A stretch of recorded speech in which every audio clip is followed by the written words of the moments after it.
Welcome to a world where shootings, kidnappings and gang warfare are just part of the job.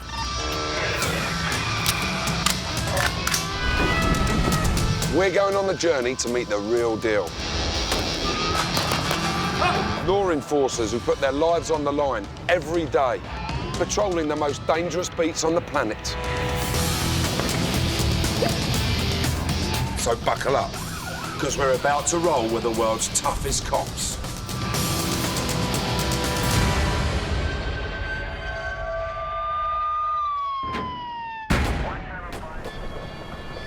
We're heading out with cops from 8 different countries across 6 continents as they fight crime in some of the world's most dangerous places. From the no-go areas of Kingston, Jamaica, and robbery-ridden streets of South Africa, to the drug industry jungles of Colombia, and treacherous favelas of Brazil. These cops patrol very different beats, but they have much in common. Every day is a constant battle to uphold the law. Every day they face criminals who don't think twice about killing. And every day could be their last. For the world's toughest cops, facing death is a daily routine. All right, let's go. There's some shooting up in the Kansas Spring area. One man has been shot and killed, and a police was also shot and injured. It's a few dangerous, but I like the action.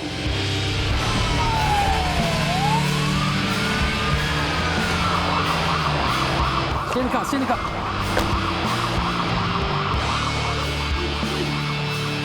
He's armed, he's dangerous. I'd rather die in an accident than retire.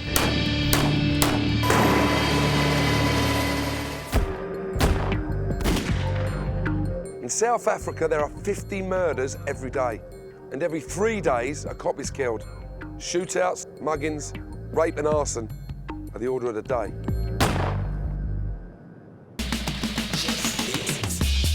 Situated on the east coast of South Africa is the city of Durban.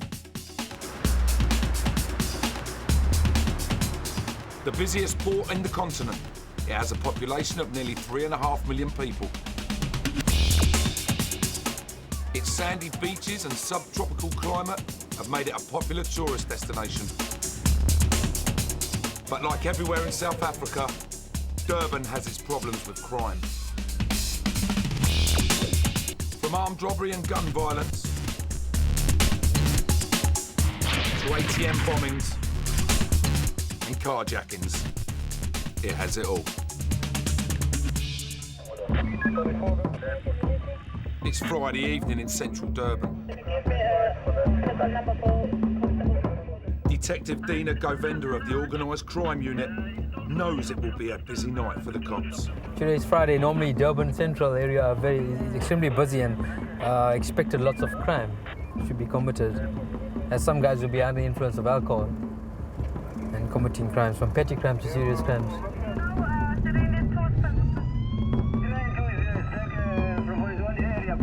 It's not long before there's a report of a serious incident. An armed robbery is in progress at a downtown department store. Dina and Inspector Scuba Reddy head to the location.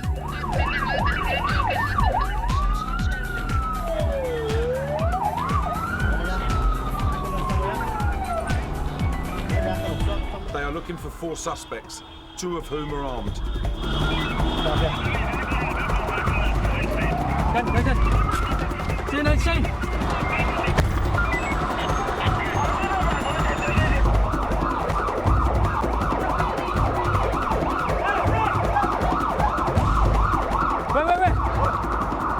Where's he? Where?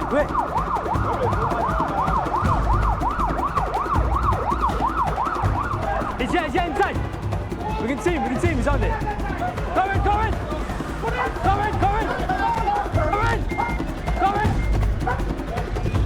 One of the suspects is apprehended. Pull him outside.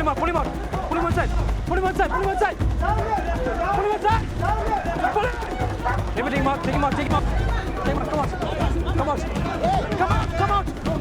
Come on! But another is still on the loose somewhere in the store. Let's confirm. Up, he's up there. What's up? Upstairs, come. He's got through the window. Come up.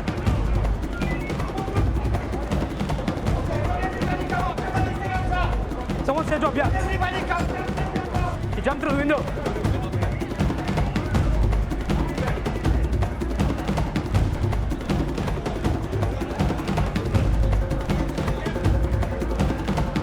Where's the window in the back? How do you get back to the back? How do you get to the back? Get me, come!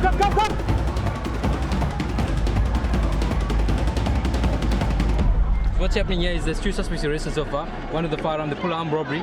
They ran initially into Ackermans, and now they've gone into Woolworths. They jumped onto the ceiling, and one guy's still on at large. Okay. Yeah, he's armed, he's dangerous. Are you going to go get him? Yes, we're going to get him.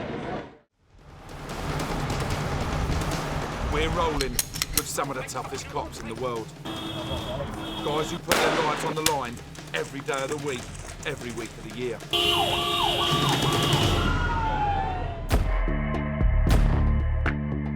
Right up there with Iraq. South Africa is one of the most dangerous countries on earth, and the cops patrolling the streets are the foot soldiers in the war against crime. Seneca. Dina Govenda of the organised crime squad is at the scene of an armed robbery in a busy Durban shopping centre.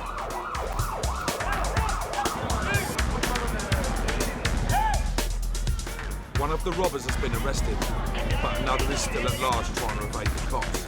So Dina heads round to the back of the store.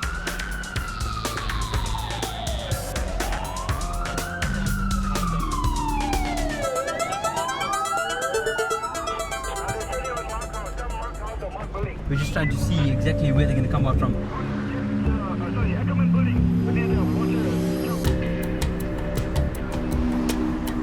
Dina spots something at one of the exits and quickly moves in.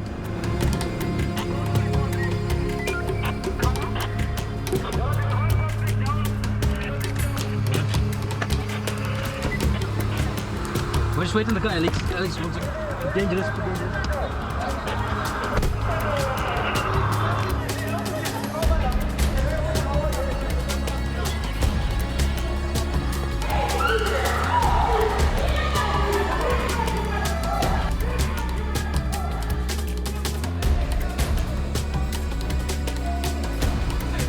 They are closing in and have the armed man cornered.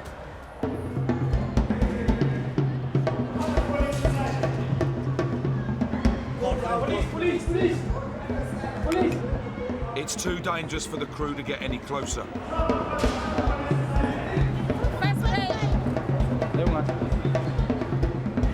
After a 20-minute chase, the armed robber was cornered.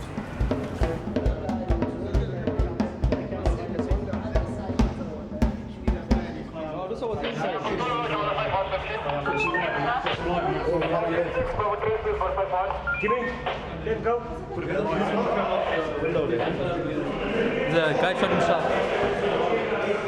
The policeman injured, he fell from the second floor.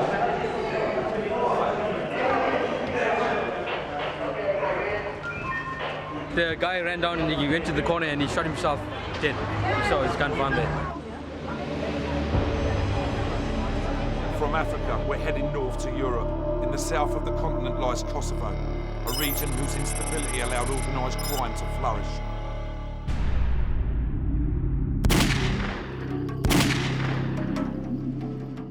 In the last year of the 20th century, Kosovo was devastated by war. With no established law and order, the Kosovo Police Service was set up to try and bring stability to the region.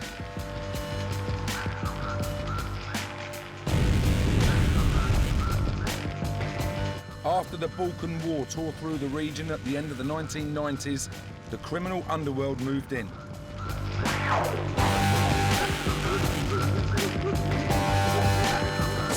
They abused the political instability and lack of law enforcement, establishing Kosovo as a base for their lucrative trade.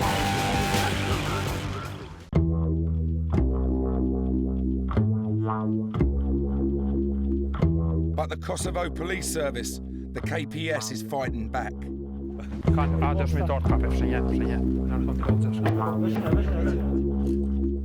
They've set up a specialist unit to combat the increasingly influential underworld. Major Hadji Kwasnicki is the Deputy Chief of the Department Against Organised Crime. He's on the front line in the fight against Kosovo's gangs. Fighting organized crime is something special because we know that we are doing this job to serve our people, to have Kosovo without narcotics. This is high motivation.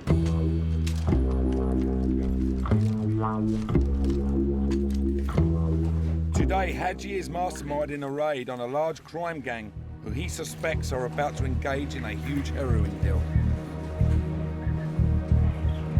In this remote village 20 miles from police headquarters, Hadji's team have got the gang's base surrounded.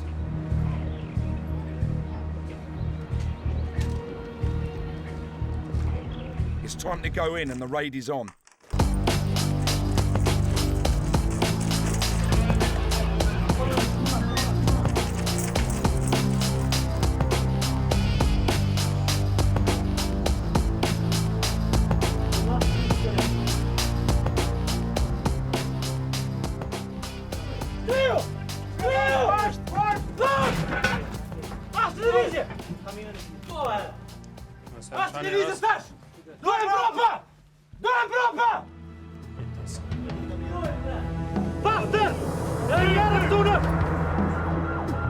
The team let Hadji know they've got one of the suspects. Bravo, bravo! Jo med precision, Power Forensica. They was planning to exchange the drugs with the money, and we just hit in this moment. As well as finding one of the suspects, they've also seized a huge quantity of heroin. They found more than 10 kilos. They said around 15 kilos, but we will learn when we arrive right now. This group is mixed, combined by Turkish citizens from Turkey and Kosovars. We are suspect that the drugs arrived from Turkey. They brought some materials to mix the drugs to make it more than it was. This is a significant bust for Hadji's team. They've seized a huge amount of drugs and arrested 2 suspected members of a drug smuggling gang.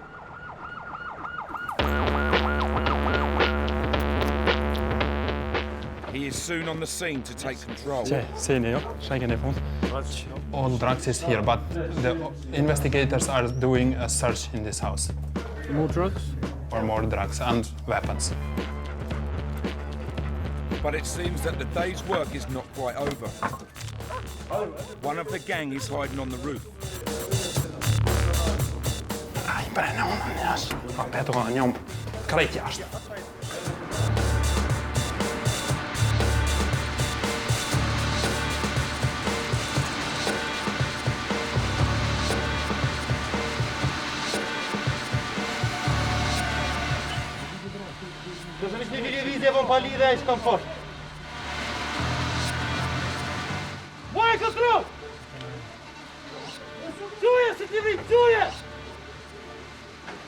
They get hold of him and pull him down from the roof. With all that firepower, he didn't stand a chance.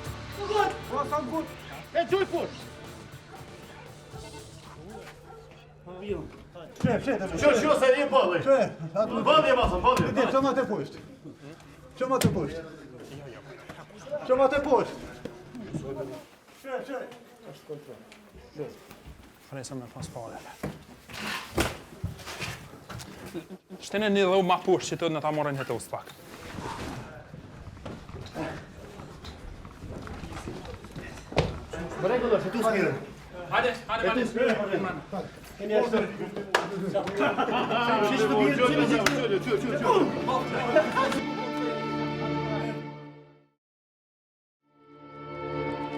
The gang members could be looking at up to 10 years. A huge success in the KPS's fight against organised crime.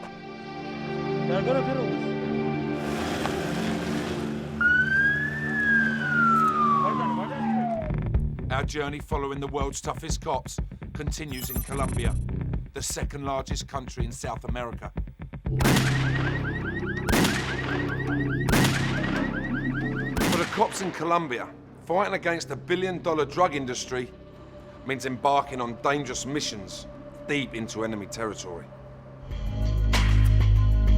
This is the Colombian National Police Anti-narcotics base, San Jose del Guevara. Here, Colonel Gustavo Chavarro leads an elite division of the drug squad. Chavarro's men are getting ready for a major operation. This is the front line on the war on drugs. Colombia produces 70% of the world's cocaine. Chavarro and his men take on the drugs trade at source, destroying drug crops and factories. To do this, they must fly deep into territory under the armed control of the drug cartels and anti-government guerrillas. They've paid a heavy price. 17 officers killed and 29 wounded on recent eradication missions. As dawn breaks, Colonel Chavarro kits up for today's raid on the suspected drugs lab. Que Dios nos da las armas es para defender nuestros ideales y para de calibre 5.56. Es un arma muy buena. Voy a llevar unos hombres a un sitio extremadamente peligroso.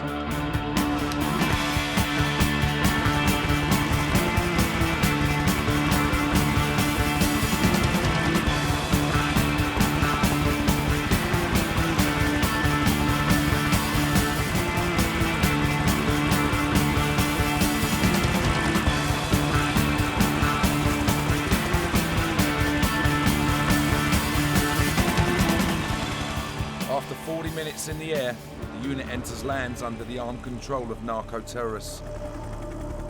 Police aircraft have been shot down in this area before. The GAU 17 miniguns aren't just for show. Each can spray the jungle with 50 rounds a second. En este sector vemos que hay una gran cantidad de plantas de coca. The Colombian jungle is dotted with 100,000 hectares of coca crops, often guarded with landmines and booby traps. Los bombarderos a la vista. Ok, plataforma Coyote, elemento número 1, entrando al punto. Estamos en el punto del laboratorio. Ya los comandos junglas encontraron el primer objetivo. The Black Hawk circle the target, scanning the canopy for potential threats.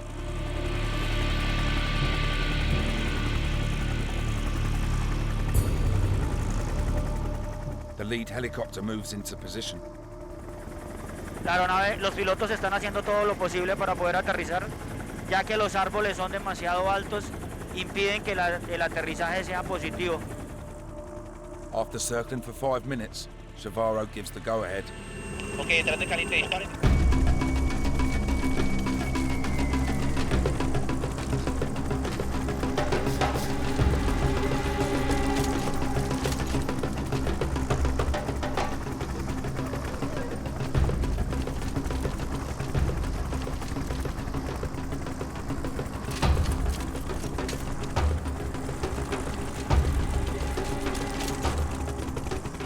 They move in to surround the building.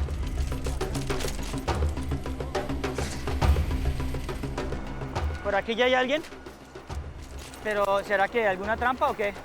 The building appears to be empty, but the unit have to be on their guard against possible ambushes. Ok, ¿qué está pasando? ¿Cómo está la situación? It looks as though the criminals have fled at the noise of the approaching helicopters, but the police have found what they're looking for. A recently harvested coca crop, chemicals and equipment for making cocaine. Listo, ¿cuánto estimamos? A lab this size could produce more than a ton of cocaine every month, with a UK street value of £45 million.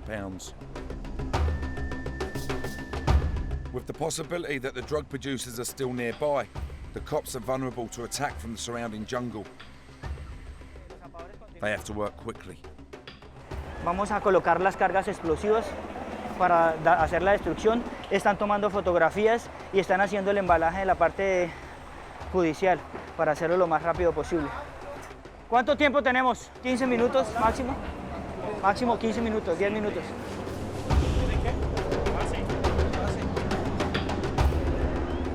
Listo, vámonos, vámonos. 7 minutos, sí. Ok, saliendo. Listo, saliendo, saliendo.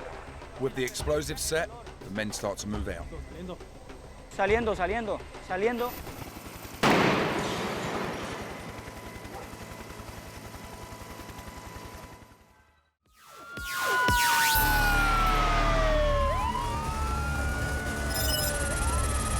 Located on the Pacific coast of Central America, El Salvador is a country the size of Wales and has a population of just under 7 million.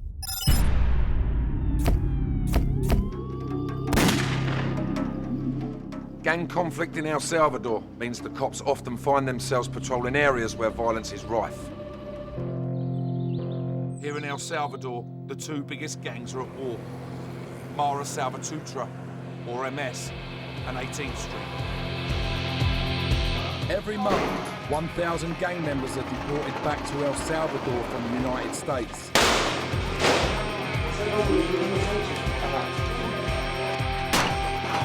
The gangs were originally formed on the streets of Los Angeles after thousands of Salvadorans had fled the Civil War. Since the fighting ended and the peace agreement was signed, the US government has systematically deported this newly trained criminal element back home. But still the number of gang members on the streets grows daily. Because of the high level of gang crime, several special units have been set up to keep them in check. One of these is the Interceptores.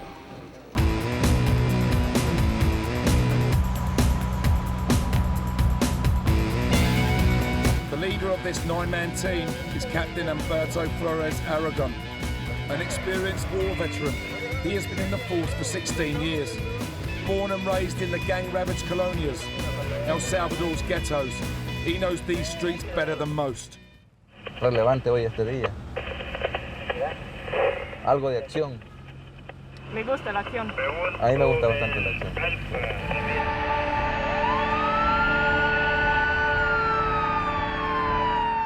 The Interceptores head into Soyapango, a gritty working-class area and a former leftist guerrilla stronghold. Just as the unit enter the area, their attention is drawn towards a group of people waving frantically from a nearby hillside. Rápido, rápido, rápido, rápido.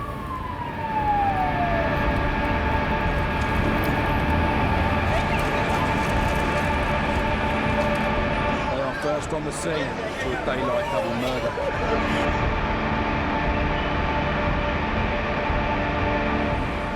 Oíme, coordiname con 160. Aquí en la 50 tenemos dos muertos que hace unos 5 o 10 minutos, sujetos desconocidos, nos vinieron a dar muerte aquí a la zona.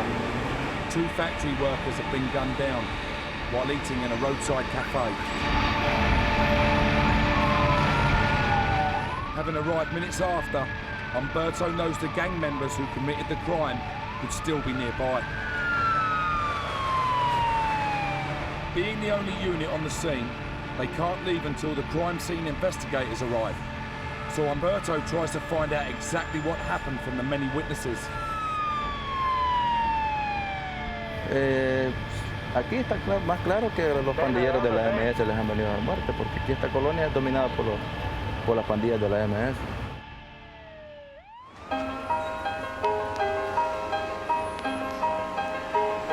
As the crime scene investigators take over, Humberto coordinates his unit to go in search of the killers.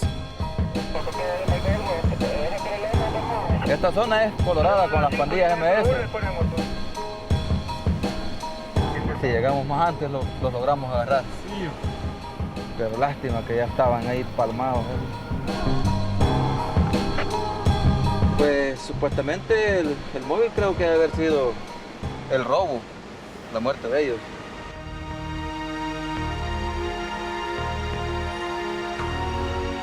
In El Salvador, there is a strong revolutionary anti-government feeling, and so protests are commonplace. On the 5th of July 2006, a student protest over an increase in bus fares turned ugly. And the riot squad were called in. In what was to become the deadliest confrontation in the unit's history, 2 officers were killed and 16 were seriously injured.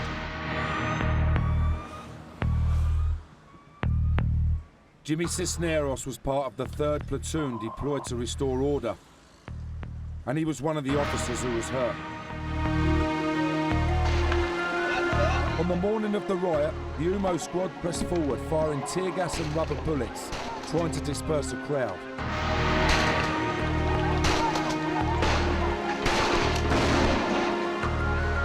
A los 25 metros de haber avanzado, pues nos empezaron a lanzar bombas molotov,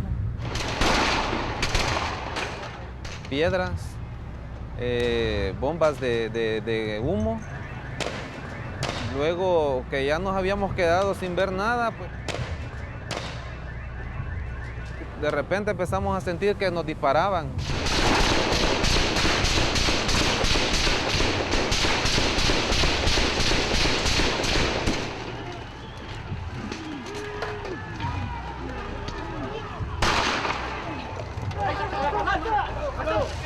A lone gunman with an M16 opened fire on the advancing unit.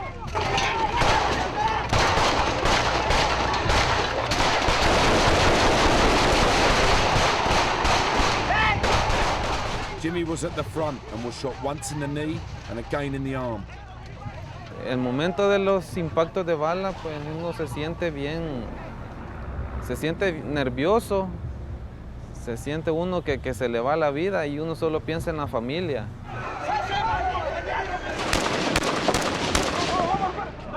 Yo en ese momento pensé en mis hijos, en mi esposa, que tal vez nunca los iba a volver a ver porque uno no sabía la dureza de las lesiones que podía tener uno.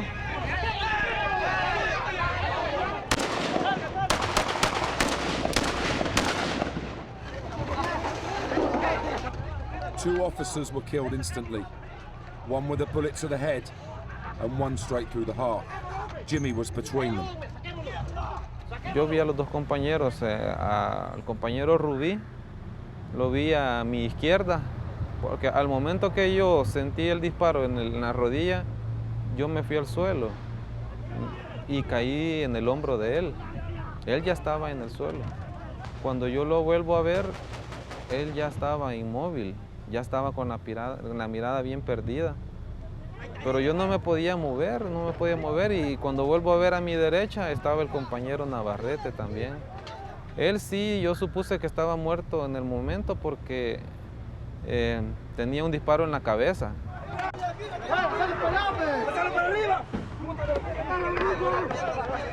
Pues sí me siento mal al recordar eso porque pues desde ese día para acá ya mi vida cambió, pues, ya no es la misma. No sé, ya las cuestiones cotidianas que uno hacía, correr, jugar fútbol, jugar basquetbol, ya no las puedo hacer. Simplemente caminar. Ya cambió mi vida, un giro completo.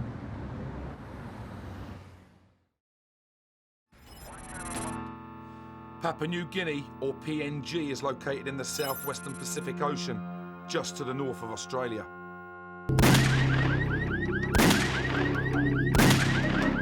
Papua New Guinea and its capital Port Moresby. The cops are up against violent criminals whose disregard for the law means they fear nothing.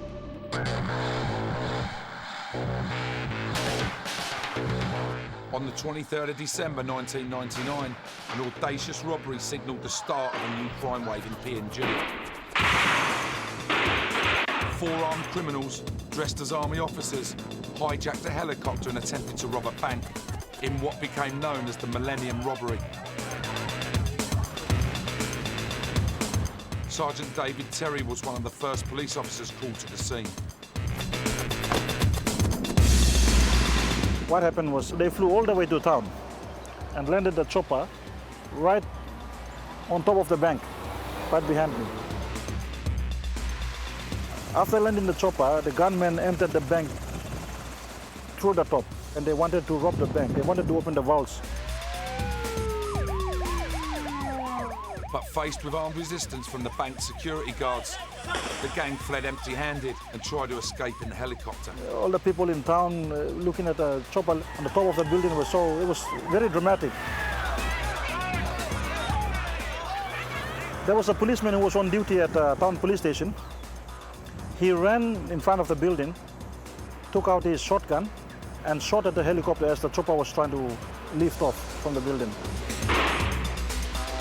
The pellet hit the side of the chopper, and as the chopper was taking off towards the Port Moresby harbour, it crashed right in front of the waterfront.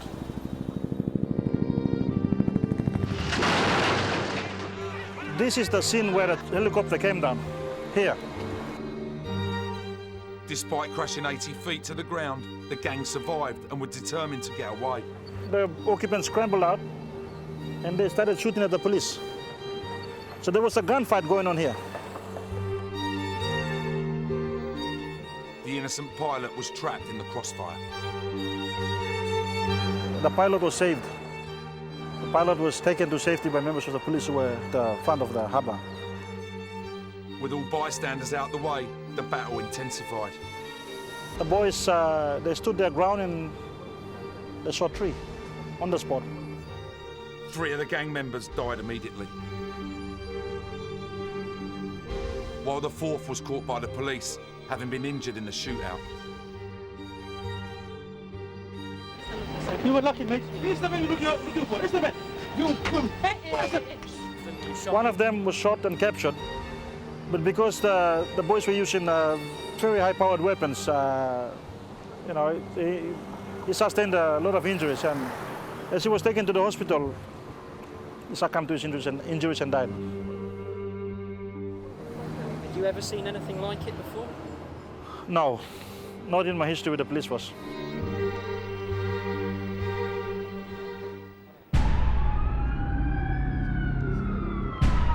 It's urban warfare, and the cops are fighting a daily battle that they patrol one of the toughest beats on the planet.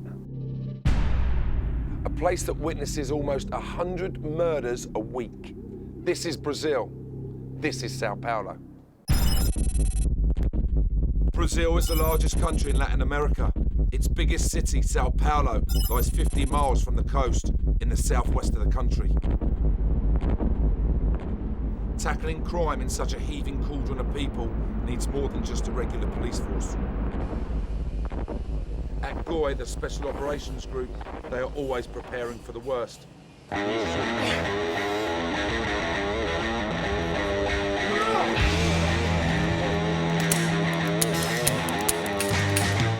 Rafael Marston and his team are put through their paces every week. Vai pegar o Zeca! In charge is Senior Officer Paulinho Cesar.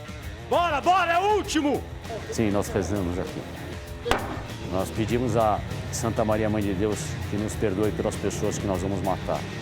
Que elas permitam que o tiro do nosso rifle atinja e destrua os corações malditos. E que Deus, nosso Senhor, receba essas almas e as mande de volta à terra, para que nós possamos matá-los novamente. Amém.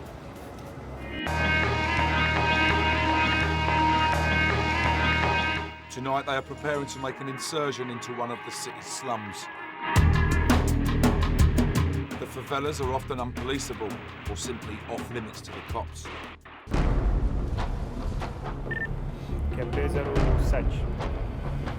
One of these is Charles Colombo, where GOI are heading tonight. It's a very, very dangerous neighborhood. It's the enemy territory. When you do a patrol in a favela, you can always get shot. They are heading in to search known drug dealing locations. The bad guys are in strategic positions, ready to defend and ready to combat. They see any police officer approaching. Now we turn off the lights because we are approaching to the favela.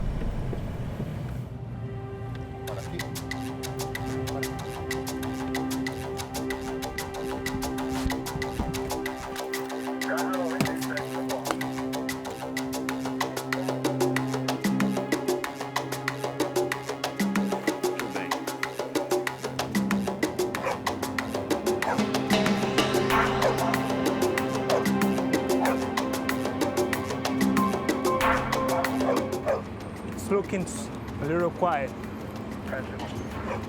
Quiet streets mean high risk for police. If the drug dealers are active when the cops arrive, local people stay in their homes for fear of getting caught in the crossfire.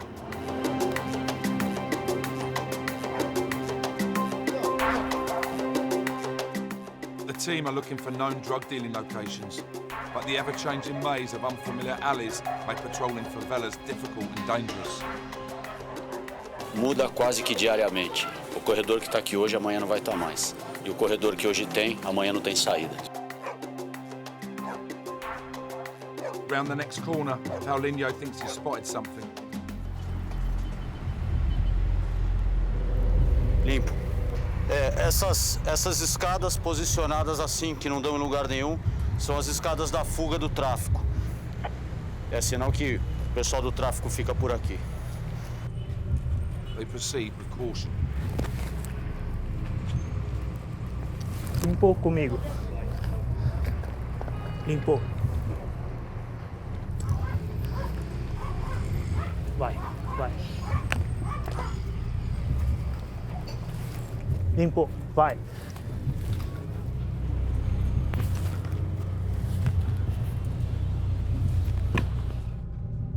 On this occasion, they find nothing.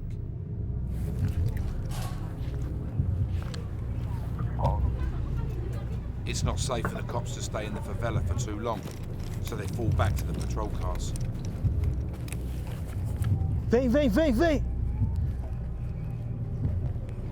The dealers were probably tipped off about their arrival, but for Paulinho, just having a presence here is a success for the police.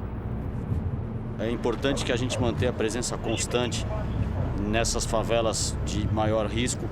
Então, se a gente não vier fazer patrulhas nessas favelas, o crime toma conta. Tem que... Foi um trabalho muito bom.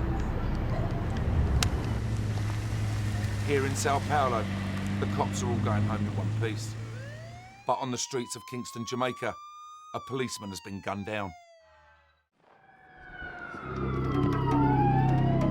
The Jamaican capital of Kingston is a breeding ground for violent crime. So for the cops, each day at work is literally a matter of life or death. Jamaica has one of the highest murder rates in the world, with one committed every 9 hours. Rival gangs have turned parts of the Jamaican capital of Kingston into hostile war zones. Every day for the police is a battle against a war on crime.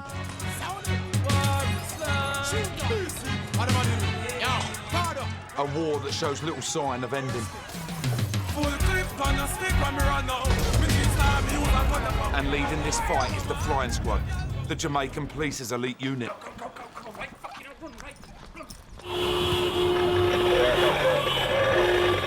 Flying Squad 1, Captain S.C. Ford. Heading up the squad is Superintendent Cornwall Bigger Ford, a tough, no-nonsense cop who's been fighting crime on the streets of Kingston for over 30 years. What is actually happening there? Some shooting up in the Kansas Spring area. One man has been shot and killed. Another person injured, and a police was also shot and injured. The Flying Squad team, we are going up there to give our assistance right now.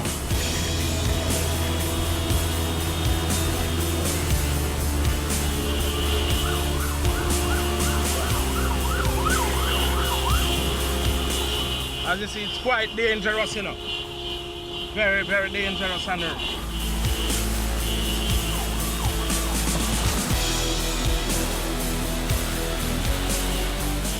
Take the right turn.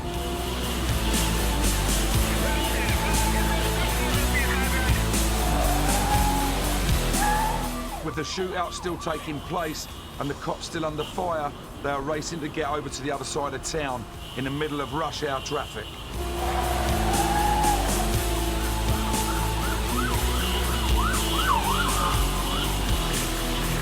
My team, the men are in armored gear. We are using the M16 rifles and stuff. So, you know, we go prepared. you know, when an officer is down, it's almost like I am down also.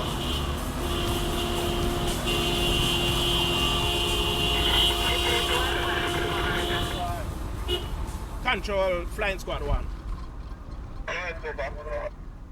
All right, we are in the Kosovo Peace area. This is the area where there's an ongoing gang warfare. Being such a well-known cop in Kingston, Ford's presence at the crime scene provokes a reaction from the local community. What really are going on? How would that dead down there, sir? A outer man. There's so much outer man about the place.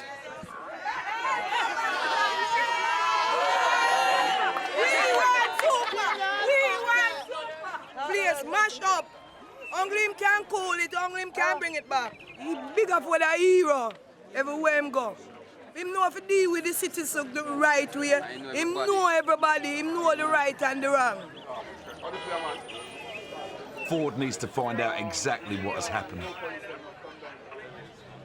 Well, what we see here now, it's a police fatal shooting. Information coming to me is that there was a shooting on Manenzil Road earlier where a man was shot and killed. The police were in pursuit of some people, and during the shootout, this man was shot and killed. The police was also shot and killed. But what is actually happening, there's an ongoing feud between two set of gangs in the area. It's not even 9 a.m. and 4 dead bodies, 1 a cop, are already on their way to the morgue. For the cops in Kingston, mornings like this are all too common, making it one of the toughest beats in the world.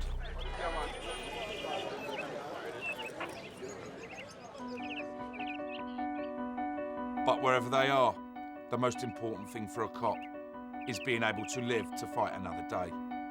And that has as much to do with luck as judgment. Mr. Ford, I noticed a lot of the other cops on the scene are wearing body armour and protection. How come you're not? I am a believer, and it's by faith that's why I'm here. I've been shot twice. Latter incident, I came out of a store on Red Hills Road. I heard some shots and saw 2 men running towards me with guns in hand. And they fired at me. And I took them on and both of them were shot and killed. So, you know, you can get lucky sometime.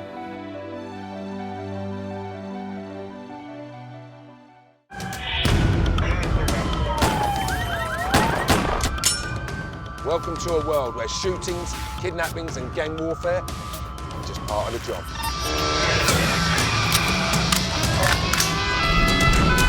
We're going on the journey to meet the real deal. Law enforcers who put their lives on the line every day, patrolling the most dangerous beats on the planet. So buckle up, because we're about to roll with the world's toughest cops.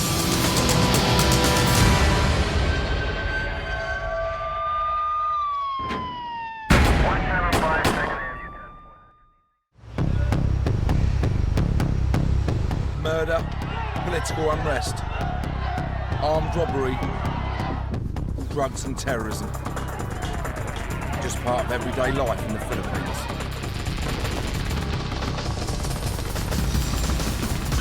At the heart of this country, made up of 7,000 islands, lies Manila, a teeming metropolis of crime. The police here have a saying: when you become a cop, half of you is already dead.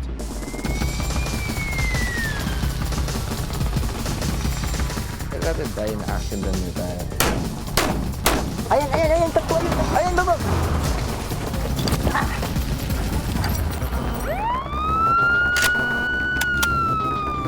The people here are frightened if the SWAT are coming. Hey, before, be with you. I could say that I'm a top cop. on, let's go. Okay, come on.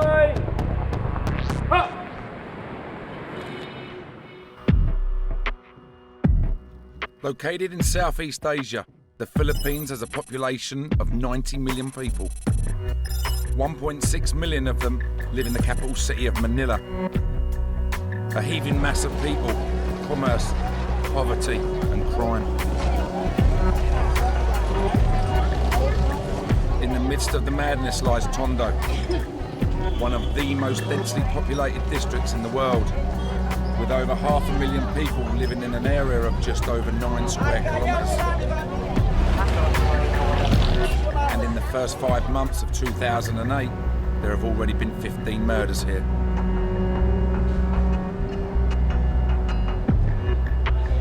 At night, it's at its most dangerous, and it's the job of the officers at Tondo Station to police this sprawling and crime-ridden area. Officer Christopher Lanes is starting his night shift. He's been serving with the Manila Police for 9 years. His job is a highly dangerous one. In the last year, over 100 of his fellow officers in the Philippines National Police have been killed on duty. His shift is just a couple of minutes old when there is a report of an armed robbery. We have to go now, okay? Lanes and 2 officers head out to the scene of the crime. We are on the street of Juan Luna, proceeding to the incident.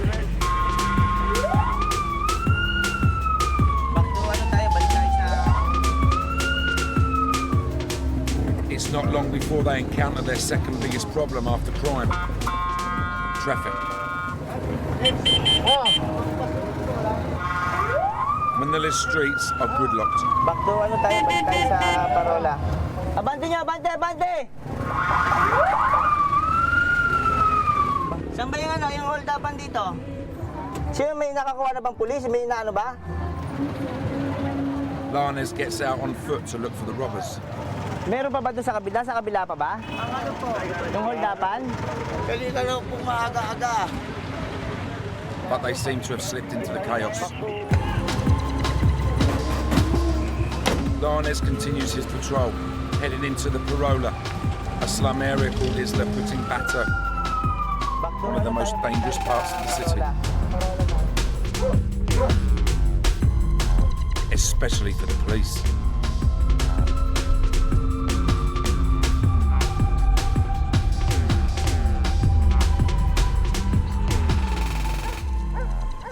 Two years ago, Lanes was shot here when in pursuit of an armed robber. At saan sa Panay, one hitman they called Banjo, named Banjo. After we have chased them and cornered him, he fired me 3 times and I've been hit here in left leg. I hit here and out with .45 caliber. Lanes' partner saved his life by killing the gunman. My body shot in the stomach. It's not my time. I think it's my good luck. Good luck.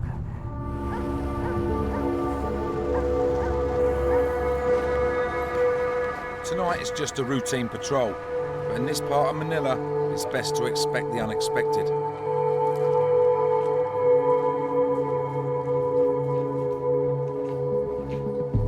This slum housing situated on the edge of the Manila Bay is perched on stilts, surrounded by a sea of sewage.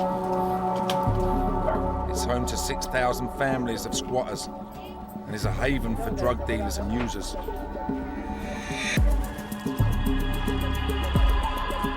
Deep inside, they find a drug den. It's not long been abandoned. This is where the place.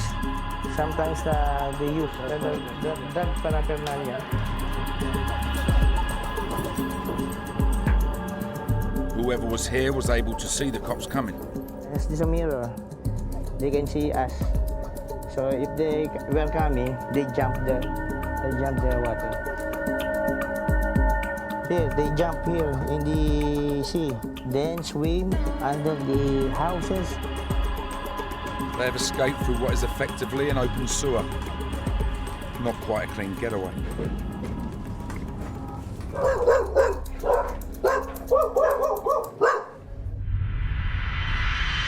2 hours later, and Lioness is on the hunt for yet another armed robber.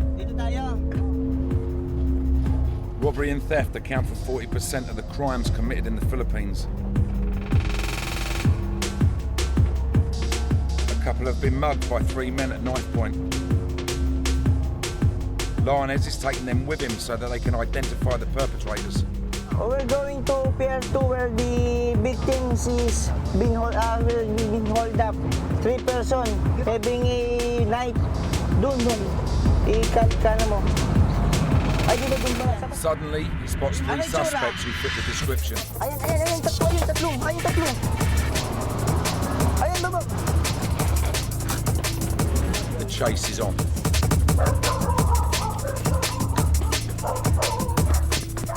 They flee into the narrow, dark and filthy alleyways of the Parola. With just a torch to guide him, it's almost impossible for Lioness to see anything.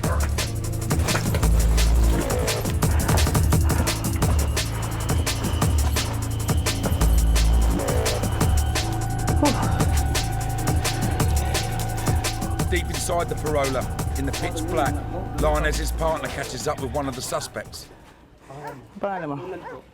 May ID ka? Saan ka? The man has no identification on him and will be taken back to the station for questioning.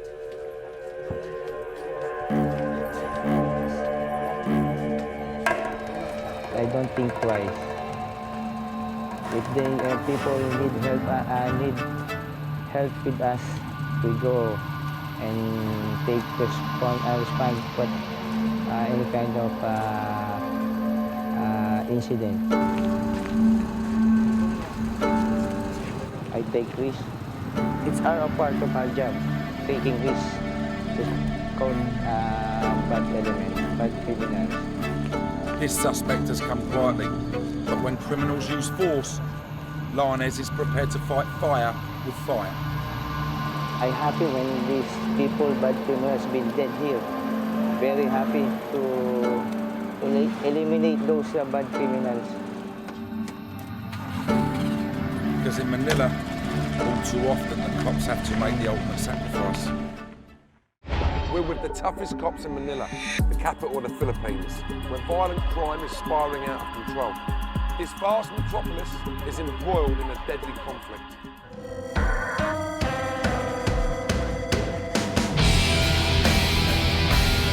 This is a country with more than 800,000 legal and 500,000 illegal firearms in circulation.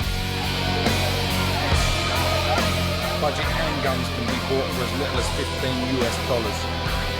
And so it's no surprise that armed robbery is rife. In just 1 month alone, 19 people were killed during robberies. 2 of them were cops.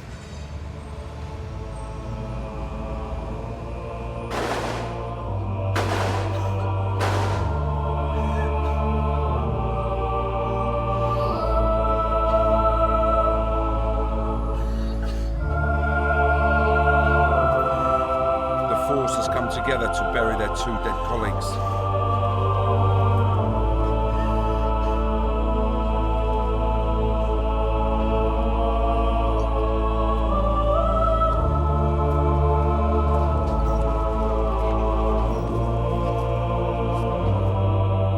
Senior Officer Jose Ishmael Santos and Officer Francisco Neri were gunned down in a shootout with armed robbers.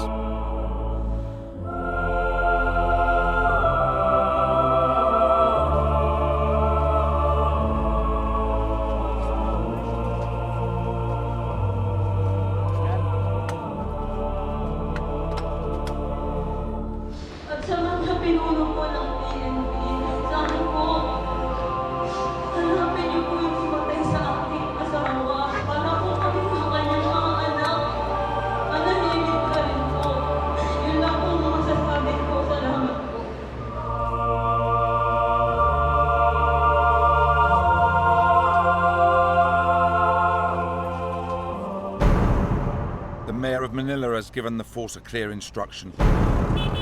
Drop everything and track the killers down.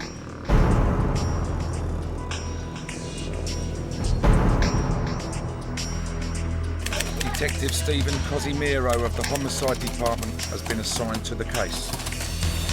The suspects made sure that these policemen were dead by shooting them in the head. It's a brutal killing. That's why we are working around the clock. Here in Manila, we make sure that whenever a policeman was killed, we work very hard to find the suspects. Cosimiro has come to the crime scene. This is the exact place where one of the policemen was killed. He lay dead here when we arrived at this place.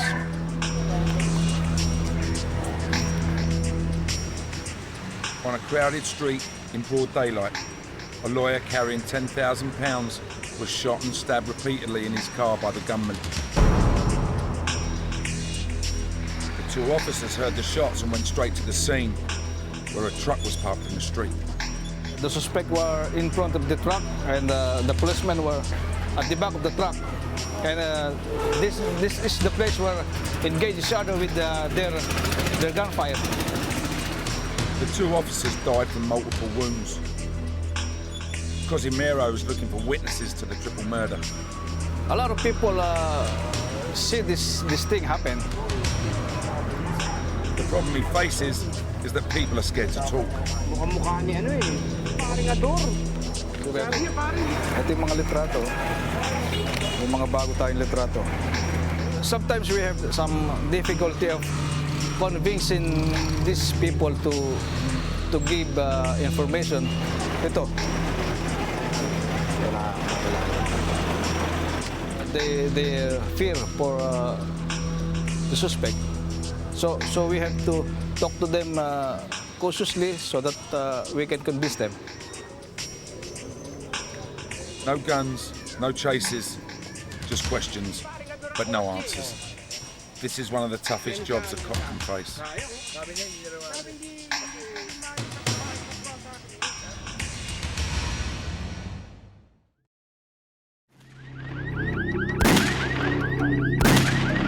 The Philippines is no stranger to political unrest. It has witnessed dictatorship, martial law, and multiple attempts to overthrow the government.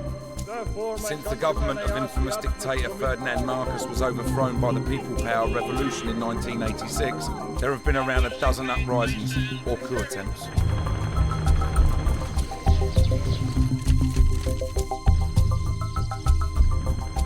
In times of national emergency, the police call in their most elite unit, the Special Action Force.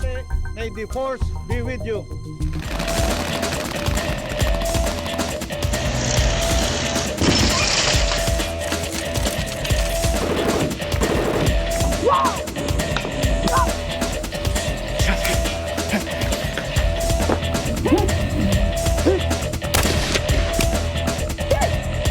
The Special Action Force is an elite unit and is modelled on the British SAS.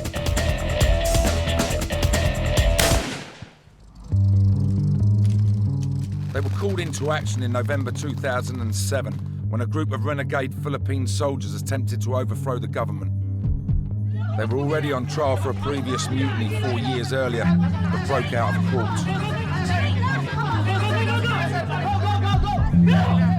And along with 300 heavily armed soldiers, barricaded themselves into a hotel and called for a change in government. In response, 1,500 troops surrounded the hotel. Leading them were officers from the Special Action Force. The mutineers were given a deadline to surrender. Civilians were evacuated from the hotel. After the deadline passed, SAF soldiers prepared to storm the building. Gunshots were exchanged between the police and the rebel soldiers.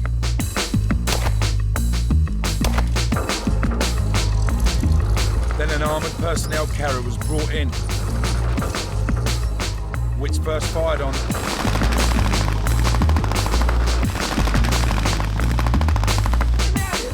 and stormed the hotel lobby. The mutineers were arrested without anyone being killed or injured. For the SAF, the mission was a success.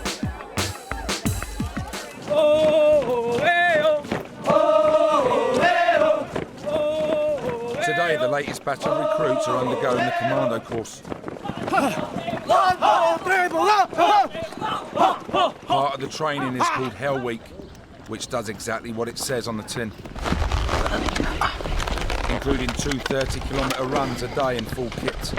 Warriors 48! Warriors 48! Warriors 48! Warriors 48! Warriors 48! Warriors 48! Specialist training involves close-quarter combat with a variety of weapons. Drill Sergeant Mark Ballesteros is putting the recruits through their paces. So today you will learn about night fighting, huh? Yes, and everything about its technique, to include the harness. Harness is the term for the Filipino fighting arts.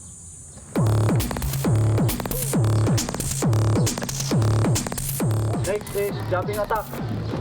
Ready, jump. Jump high, jump low. Cross jump, then center jump. Okay, ready? Yes, it is the jumping technique. It is that the enemy is not so close to you. You have to reach through the knife, just like that.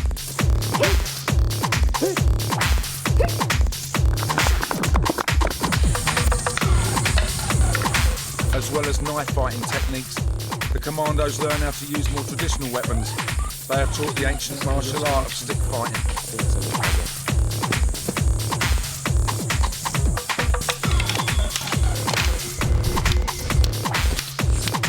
Students are already proficient in knife fighting and stick fighting. But if you are asking about the master of the skill, it will take years. Rookie Jackie Rance has 1 month left of the 6-month-long course. She joined up because she felt an inner urge to be part of the SAF. It's a calling, and we think that this is our fate, so we are training hard for it to save ourselves and save the people.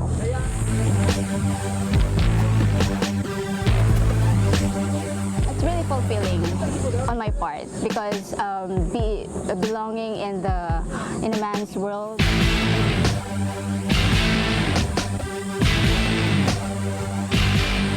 Actually, even my daughter calls me Superwoman because I can be with the man. So it's really fulfilling for me. And I think also it's very fulfilling for them, for the other women. Jackie and her fellow female recruits are hoping to join the 303 women officers currently serving in the SAF. I could say that I'm a top cop. Okay, we've just undergone a combat maneuver. We have been in the mountains for 7 days. We've been trying hard to climb the mountains, reach the target that have been assigned to us. And I think that's one of the evidences, the proof that we are all women here are tough. Stop!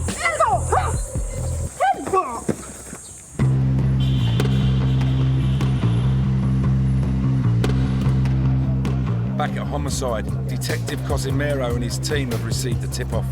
One of the suspects in the double cop murder has been treated for gunshot wounds in a hospital just outside Manila. He might still be there, so they're not taking any chances. All right, let's go.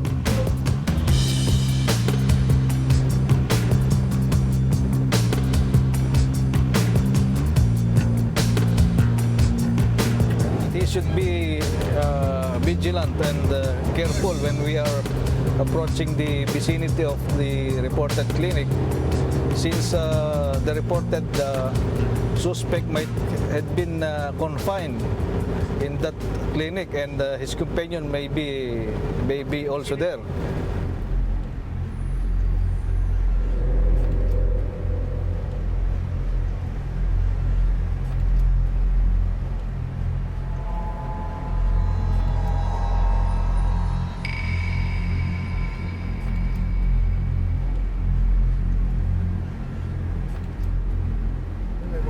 make a quiet arrival at the hospital.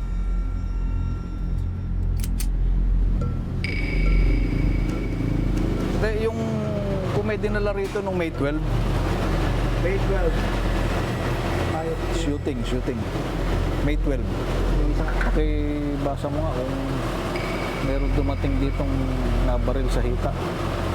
Ayun, no? Nasaan to?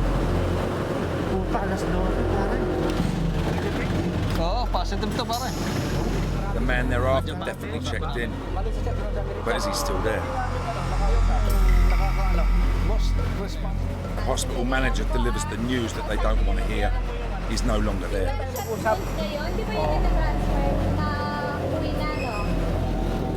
The trail appears to have gone cold.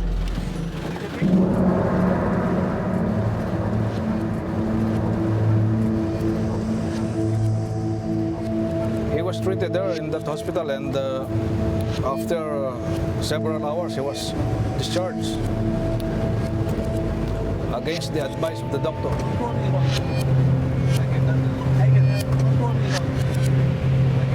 But Casimiro is determined to catch the killers.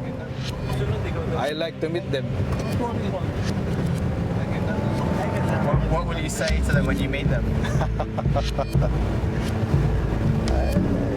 I don't know what we will be talking about, but I'm sure I'm glad to see them. I'll be glad to see them.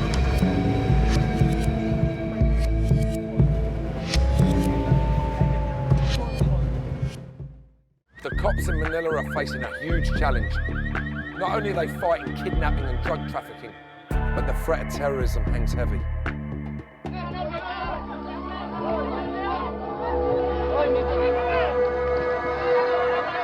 Since the turn of the millennium, Islamic extremist groups have killed or injured more than 1,700 people in the Philippines.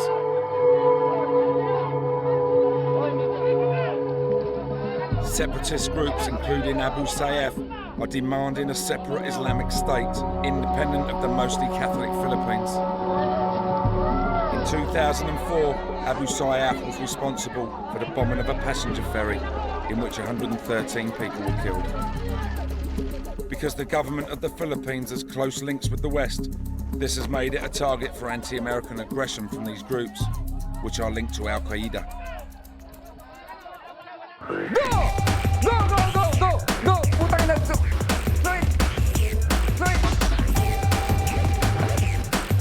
This man has been at the forefront of Manila's fight against terrorism.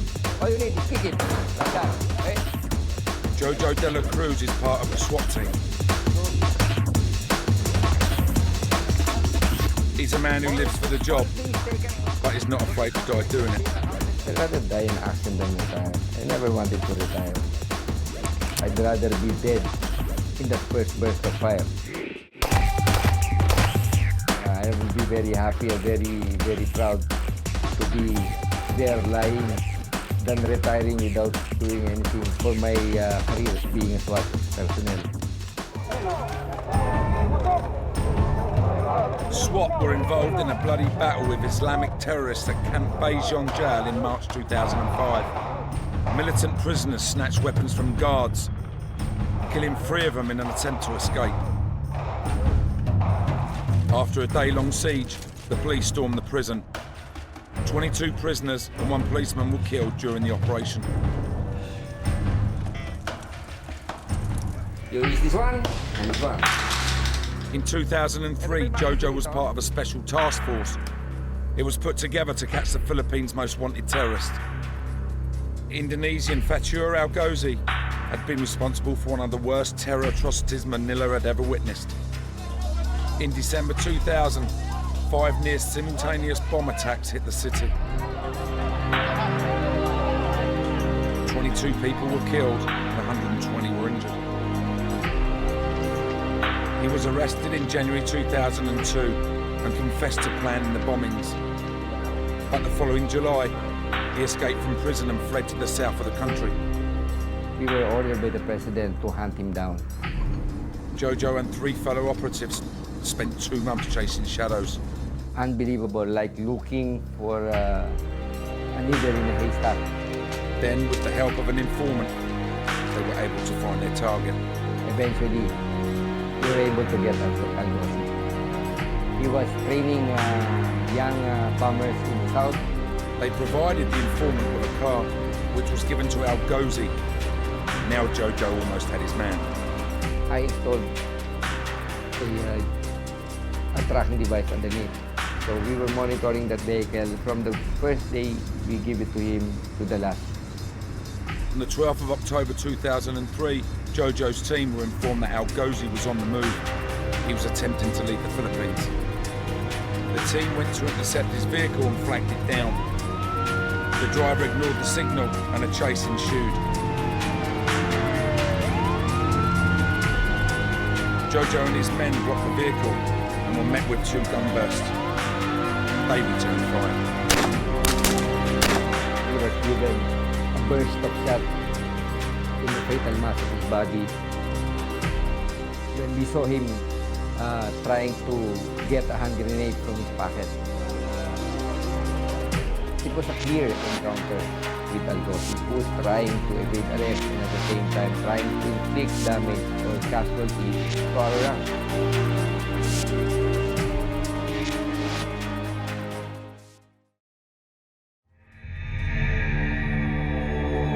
But the duties of the SWAT team are not confined to special ops. They have to carry out regular day-to-day duties just like normal cops.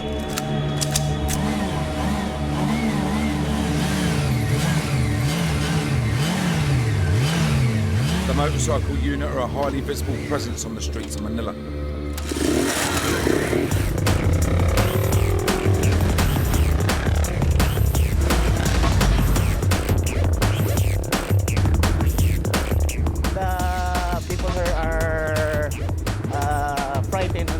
If the SWAT are coming. Yeah.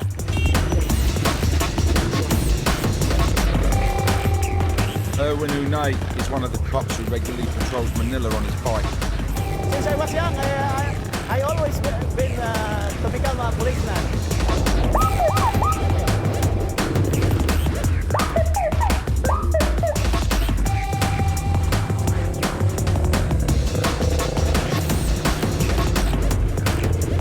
Many crimes are carried out by felons on motorbikes. In just 3 months in 2008, the Philippines witnessed 424 crimes committed with the use of bikes. 150 of them involved shootings, including 50 murders.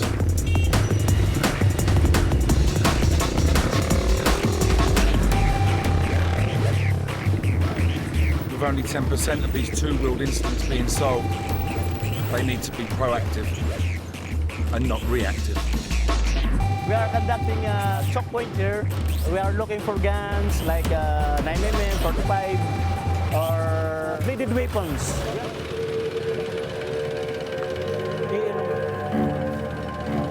They are armed. They are armed, and they fight the police. They have no respect on the police.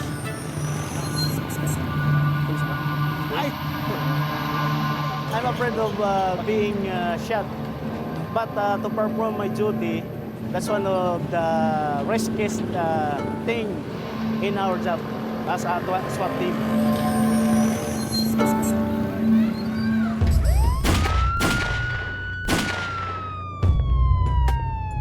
What if every day of your working life, you never knew what was around the next corner?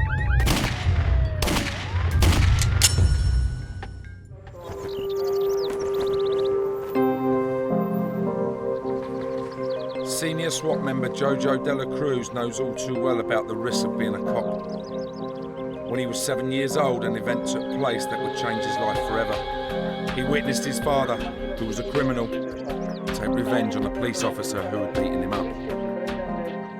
When he saw that policeman doing traffic in the middle of the street, in front of my eyes, I really remember this. That policeman was shot by my father. The officer was killed. One thing that I cannot forget is my father being dragged by policemen along that long path, followed by my mother, and they both disappeared in the darkness. Jojo was taken into the care of his uncle, who was a police officer. We used to play with the children of other officers. That's the time when I really fell in love of being a policeman. When something very bad happens in your past, you will always make sure that it will not happen to you, right? I focused my direction to the right path. 22 years later, and despite having a wife and 2 children, Jojo is still very much married to the force. Yeah, how much time do you spend at home? Almost no time at all. You know, you see what sacrifice you need to do when you're a member of a SWAT team? I don't remember anymore how my bed looks like.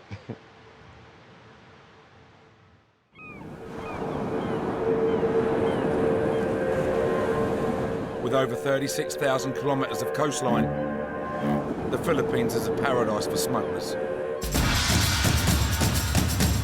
Drugs are a major problem here. 6.7 million Filipinos are drug dependents. It's also the crystal meth capital of the world, or as it's known in the Philippines, Shabu. It generates more than $4 billion a year in illegal revenue. The Philippines is also a transit point for the export of the drug to Japan, Australia, and the US.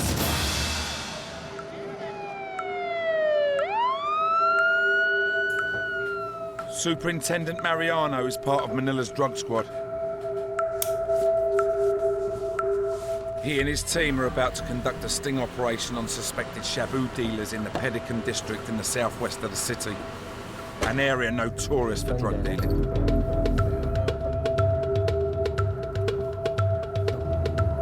We have received an information to our informants that the suspect now is now selling Shabu. So we have to make some immediate operation so that we can arrest the suspect.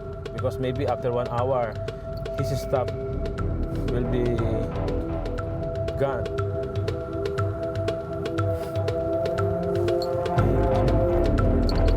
They must move quickly. Mariano's officers have to buy the drugs from the suspected dealers to make an arrest. These are my operatives. They are conducting some briefing on how to arrest the pusher. In that car, the team leader is giving instruction to the police officers, especially to the pusher buyer, the one who will be buying drugs to the pusher. The pusher buyer is the term for the undercover cop who will buy the drugs during the sting.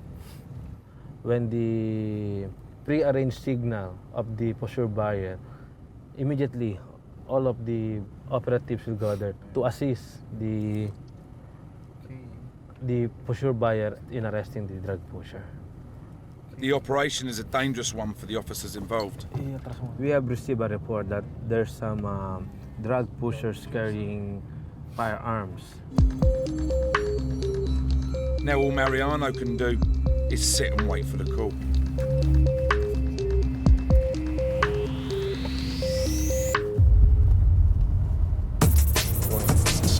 Fifteen tense minutes later, the undercover cops call for backup. Going. There's a call from the police officers there. But we have to go immediately.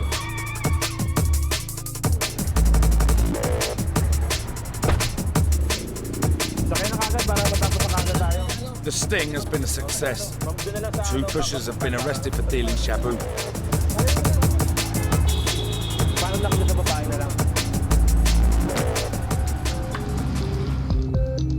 One thing Mariano is always wary of is corruption. Pushers will attempt to bribe officers in order to let them go, but he won't allow any dirty cop to operate on his watch. I want to show my men that I'm with you. I'll be going with you in the operation. I will be the one to attend the court hearings. I know what I'm doing. I know what is my job. So they cannot pull me. I know the do's and the don'ts here. So much more. I know if they're doing something fishy or not.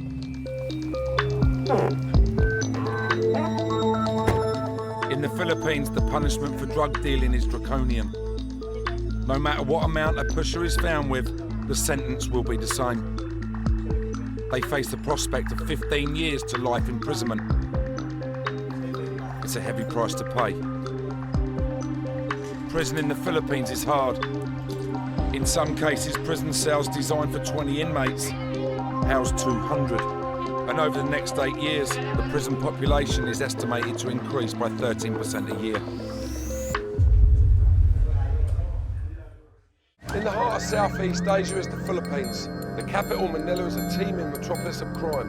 And for the cops, hostage sieges, bombings and prison breaks are all in a day's work. In the Philippines, the cops are on the front line of a crime battle being played out on the streets.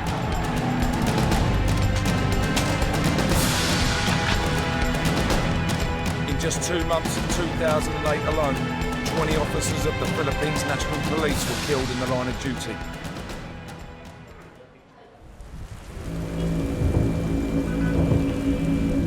And tonight, Jojo De La Cruz and the SWAT team are about to put their lives on the line yet again.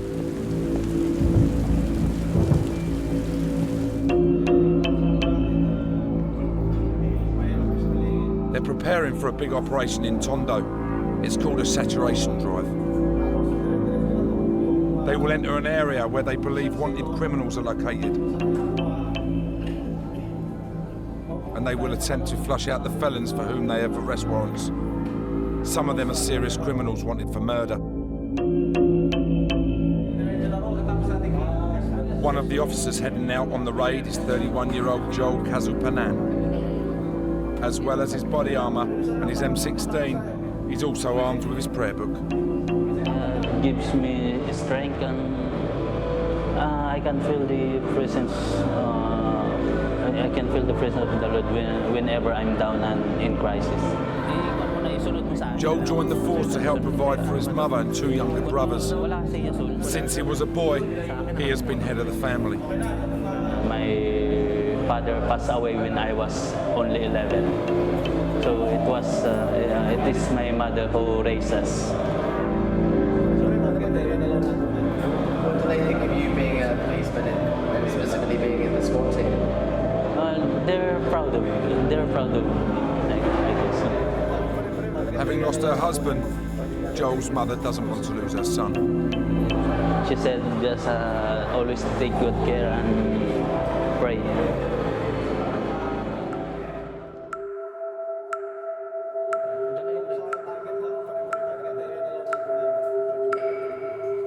Joel and his fellow officers are briefed on who they are looking for and where they think they will be. These are our target personalities. We'll proceed to the area and then we will search every house to look for the people in the photographs.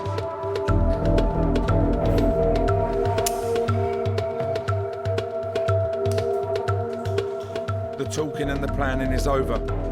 Now it's time for action.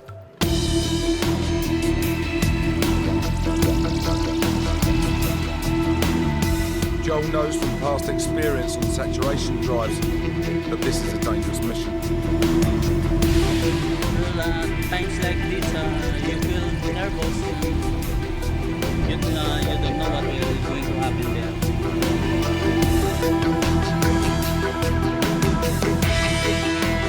One of the unforgettable moments was the raid conducted in Camp. We were surprised by one of the suspects when we were about to enter the building. One of our men was fatally shot.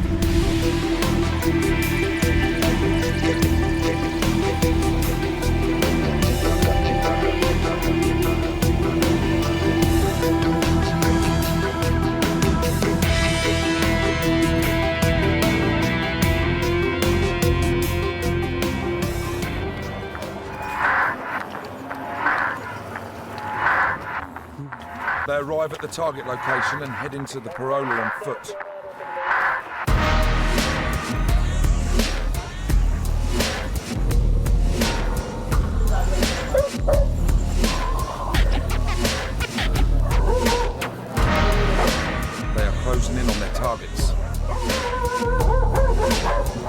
Some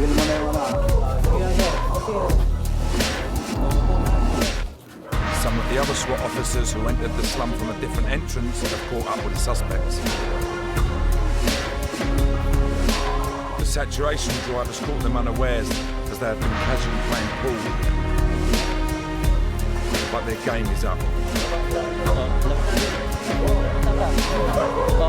Bakit ka na? Gusto mong sumama dito?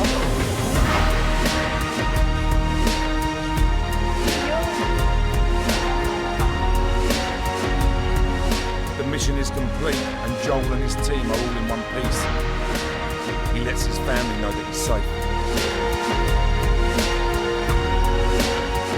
We have rounded up some of the suspects, and we are still going to check their identity when we get back to the station.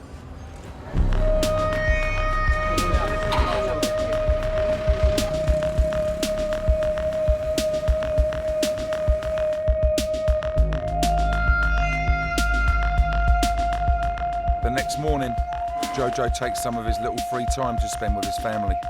His visits are often brief, and because of the dangers he faces in his job, he can never be sure that the next one won't be his last. It's in your mind and in your heart. You must be at all times ready for that. If you're a policeman, half is in the ground. If you're a SWAT member, only your head is not in the ground. Your head is on top of the ground. The whole body is underneath.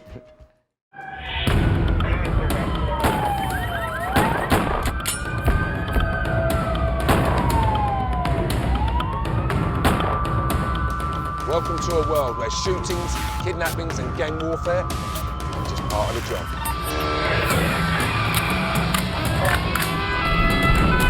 We're going on the journey to meet the real deal.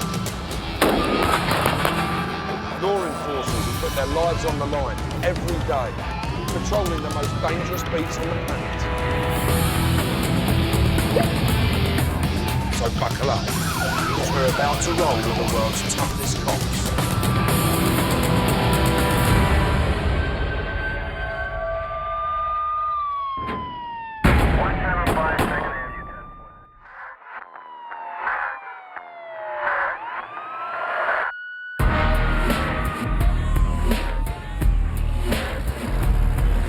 With a population of just over 2 million, Kosovo is one of the smallest regions in the Balkans. But with the United Nations estimating that 70% of households own at least one gun, violence and mayhem have turned parts of Kosovo into war zones.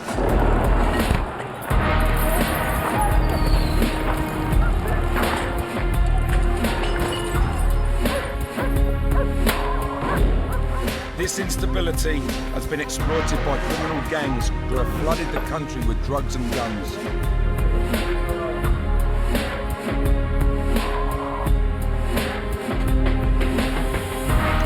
And battling to control the chaos is one of the world's newest police forces. Murders are quite common.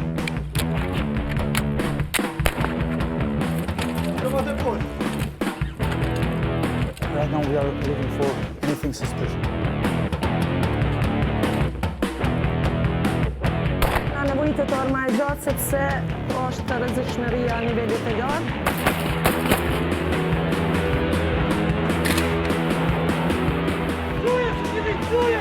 This is just normal daily policing for this region.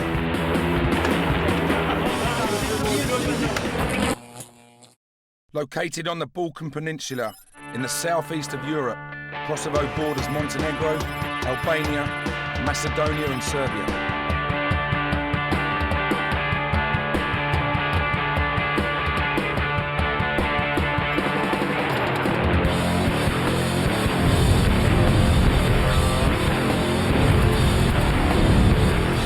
After the Balkan War tore through the region at the end of the 1990s, the criminal underworld moved in.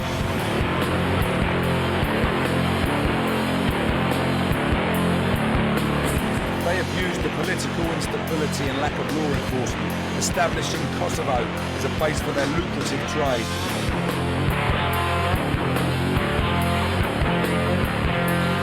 Its poor Kosovo's borders and key position in the smuggling route from Afghanistan to the west means Kosovo now sees an estimated 40% of the world's heroin trafficked through its streets. Kosovo is also one of the most disputed territories in the world, with the Kosovo Albanians and the Kosovo Serbs fighting for control of the region, making it one of the world's most difficult places to police.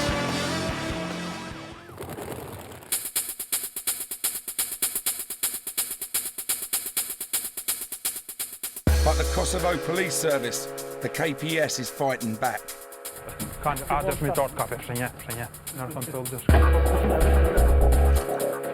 They've set up a specialist unit to combat the increasingly influential underworld. Major Hadji Kriznicki is the Deputy Chief of the Department Against Organised Crime. He's on the front line in the fight against Kosovo's gangs. Fighting organized crime is something special, because we know that we are doing this job to serve our people, to have Kosovo without narcotics. This is high motivation.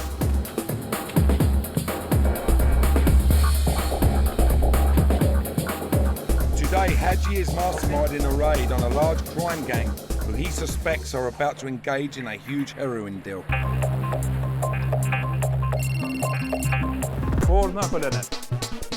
Vastisje grupet I Kingston, planen operative kombinasjonsje. Janë gjithçka ose aranxhune për pas se ulën një të uja unë drejtim, por morrin atje do të him më një herë. Do të him sa më parë që mos na dalin senet. Po.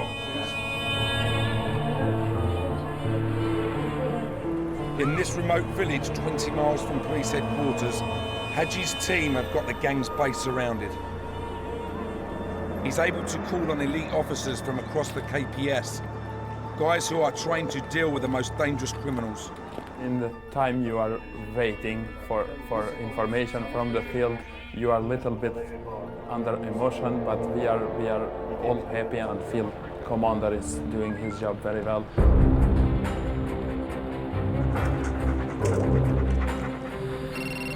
He sets off to rendezvous with his unit, who are ready and waiting to make the bust.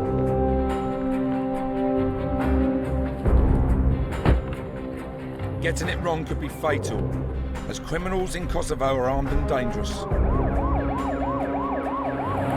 Then suddenly, it's time to go in and the raid is on.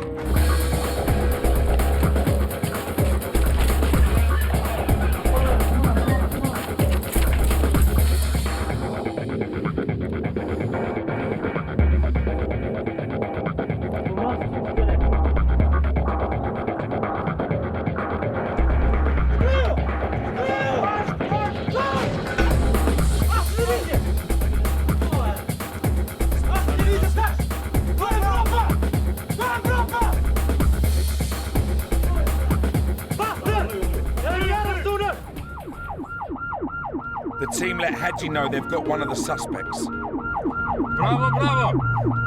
Jo me preksion ju, power forenzika. They was planning to exchange the drugs with the money, and we just hit in this moment. As well as finding one of the suspects, they've also seized a huge quantity of heroin. They found more than 10 kilos. They said around 15 kilos, but we will learn when we arrive right now. This group is mixed, combined by Turkish citizens from Turkey and Kosovars. We are suspect that the drugs arrived from Turkey. They brought some materials to mix the drugs to make it more than it was. This is a significant bust for Hadji's team. They've seized a huge amount of drugs and arrested 2 suspected members of a drug smuggling gang.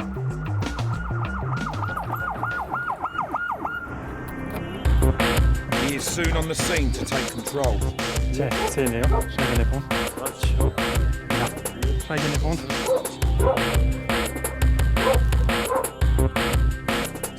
All drugs is here, but the investigators are doing a search in this house. More drugs? Or more drugs and weapons. But it seems that the day's work is not quite over. We're with the cops in Kosovo, whose job it is to police a region riddled with ethnic tension, and where organised crime is rife. The Kosovo Police Service have just struck gold. They've busted an international crime gang and seized heroin with a street value of almost $1.5 million.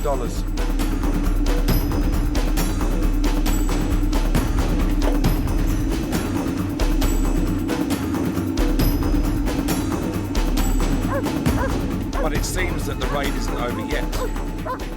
One of the gang is hiding on the roof.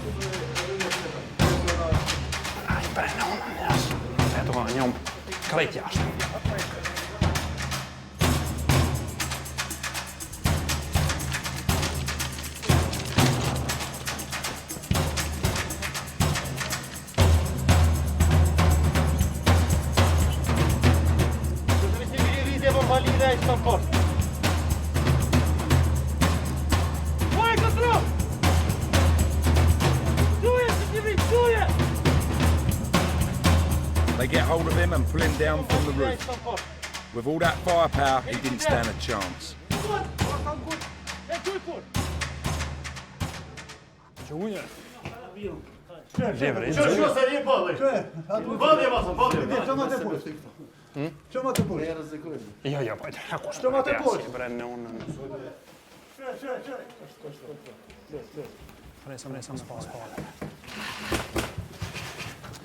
Shtene një dhe ma poshtë që të në ta morën jetë u spak.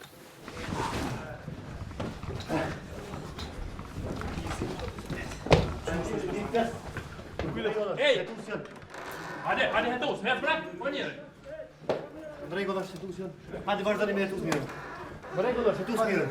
Hajde.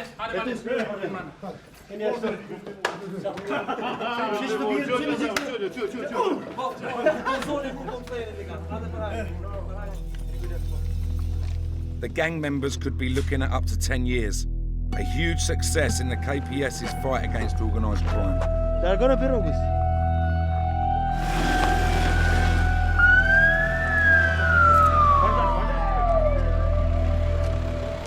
What can I say? I am feeling very well.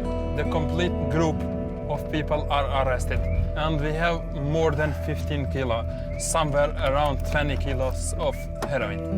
Although it's a success, the 20 kilos is just a drop in the ocean. An estimated 5,000 kilos of heroin passes through Kosovo every month. The police now have a job getting the conviction they want. But amount of narcotics is not that big issue. For the judges, you have to prove them that this is an organized crime network. Do you think this was an organized crime network? Sure it was.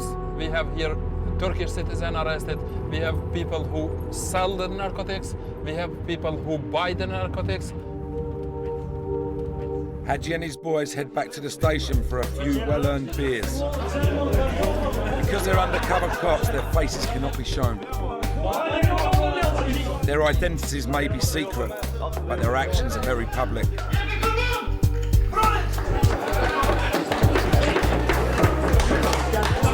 And some very important people are very happy. Edhe ministrin këtë rast flet edhe nëmën qeverisë të Kosovës. Dhe për cilët tek të gjithë ata të cilët kontribuan në realizimin e këtij operacioni shumë të suksesshëm. Domethënë, është kjo bortje prej ministrit. Unë i përgëzoj të gjithëve edhe urime e gëzuar të gjithëve.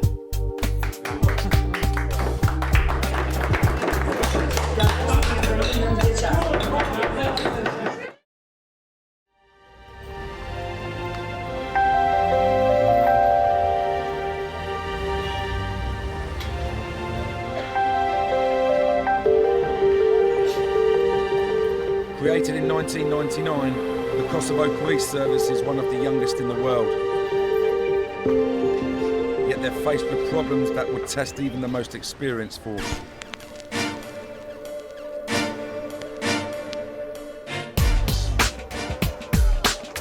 They have to police a political powder keg. Two ethnic groups have been fighting for control of Kosovo for years. The Kosovo Albanians and the Kosovo Serbs. So the KPS set up a specialist unit to deal with any unrest. Listen. Trained by Bezat Armeti, the Regional Support Operations Unit, or ROSU, are a specialist intervention team, primed for action whenever required. Sigurisht që punën që unë e bëj e du, për ndryshe nuk do të kisha kry këtë punë, edhe pse jam punë me përgjithësi të mëdha edhe me regjimse të mëdha, prapë vazhdoj të kry këto vetura. Unit also trained for the most extreme situations, including hostage and kidnapping. Trajnimet për çdo lloj lëmie. Rreth policisë trajnimet I ndihmojnë aty më gjinë ma lehtë në situata reale. But their first responsibility is to the people. Detyra e secilit policë është të mbrojtë jetrat e qytetarëve. Ndodh në shumë raste të punë me shërbim një qytetarë, sepse për t'ja pëtu jetën një qytetarit në shtasë, edhe të ndodh të policia të rënë. 10 officers have met violent deaths in the KPS since it was established at the turn of the millennium. Cops here are 50 times more likely to be killed violently than in the UK. The next assignment for Bezat and his team will be one of their toughest ever. In a couple of days, they'll be policing a political protest. And the last time they were involved in a similar operation, it was mayhem. On February 10th, 2007, in the capital city, Pristina, what should have been a peaceful demonstration descended into chaos. A group of Kosovo Albanians tried to storm government buildings in protest against the UN's presence in Kosovo.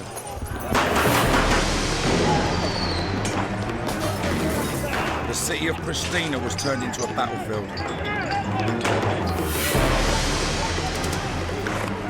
78 people, including 8 police officers, were injured, and 2 protesters left dead.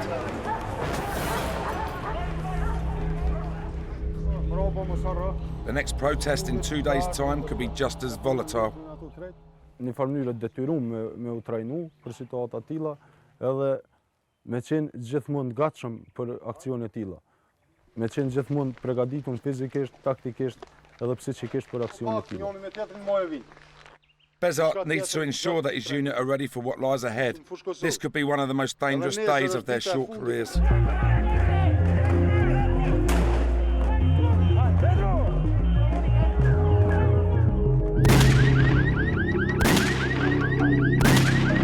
Trafficking people for prostitution is big business in Kosovo. For organised crime gangs, there's big money to be made. In the town of Ferazai, Ramadan Ahmeti and his unit are getting ready for a night shift. He heads a unit that is responsible for stemming one of the region's fastest growing problems, human trafficking. Hey, kalzëm të mua, pranarën do të më mshirë gjithë qysh.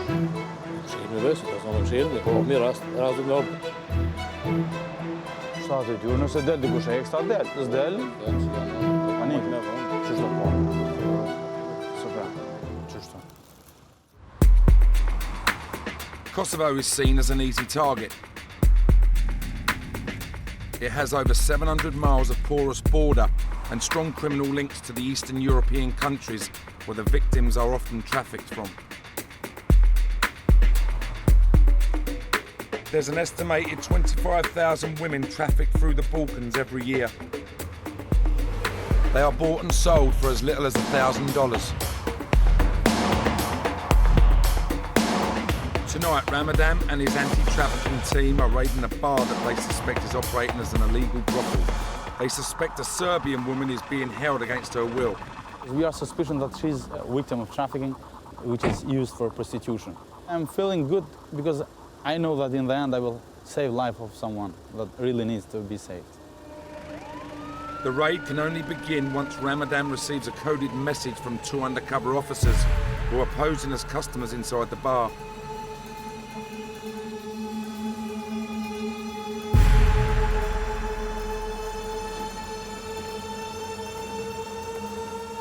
Po mos çka kontre? Çe si ai mia e luaj. Si kala. The woman is there. It's time to go. When I see the victims, especially when they are minors, I think in myself, what if she may be my daughter or my sister? We have to fight against the criminals and to save good people. But raids like this carry a big risk for the cops. This is a dangerous job also, because you are dealing with the criminals. Organized crime are much more difficult and dangerous than other type of crimes. If I will be killed or shot, I will feel the time. So till the time I have to work. When the raid starts, the officers know they will have to move quickly to find the girl and secure any evidence.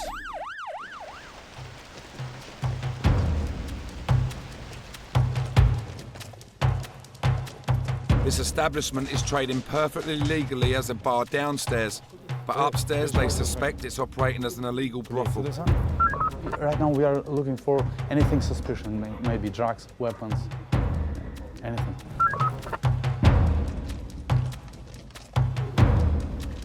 Okay.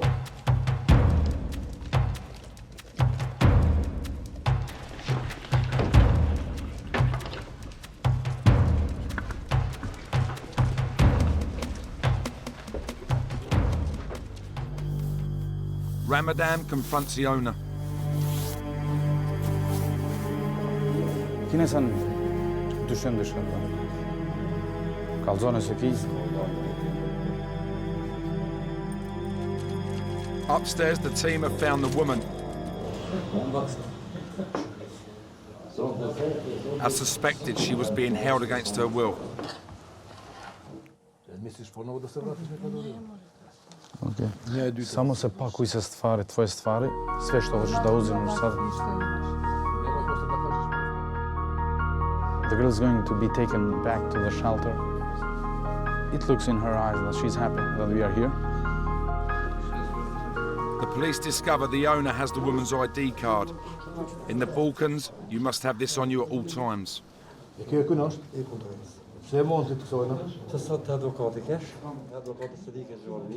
But the police suspect that he was keeping it to stop her escaping. Është ide e mirë me ardhë me na tregu në stacion, se si ke ardhë deri te kjo vajzë.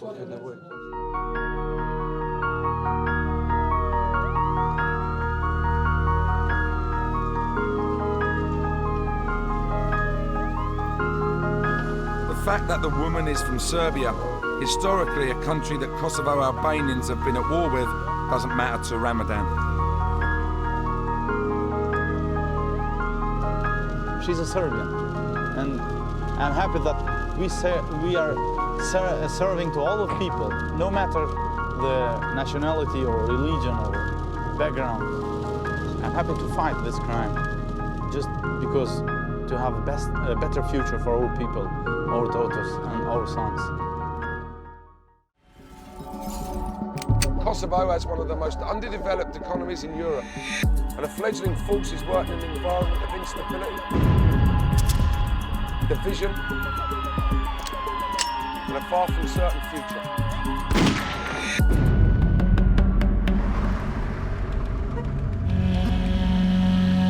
With its long history of upheaval, Kosovo is one of the most volatile territories in the world.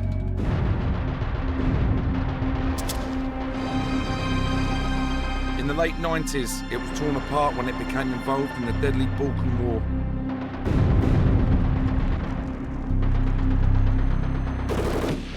As Serbs and Kosovo Albanians fought a violent battle for control of Kosovo.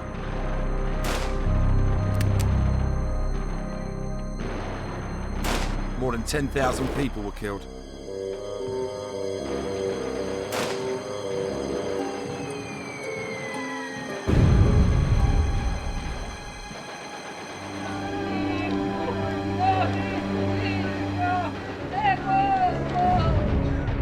Many of the dead were victims of ethnic cleansing as the Serbs attempted to overpower the Kosovo Albanians.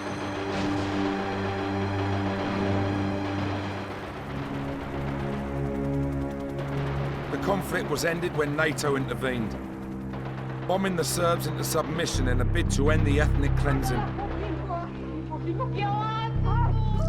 The United Nations moved in to police the region, in which tensions between the two groups still raged. But there is one town in Kosovo where that's a lot easier said than done.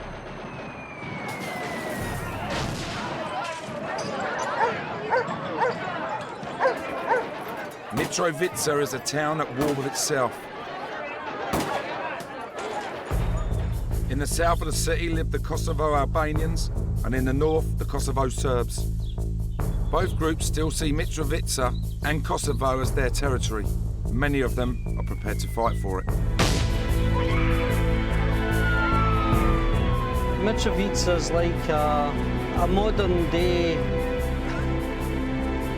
Northern Ireland.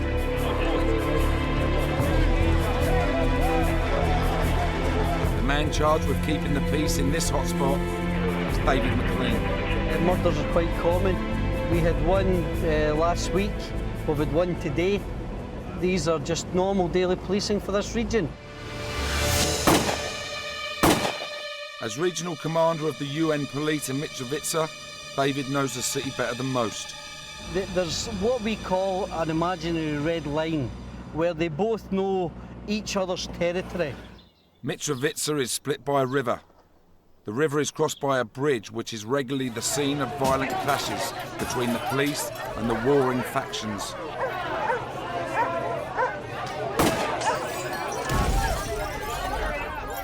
We've had large demonstrations here over the years. We've had violence on this bridge.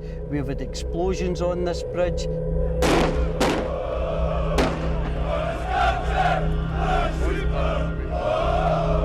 The violence can erupt at any second.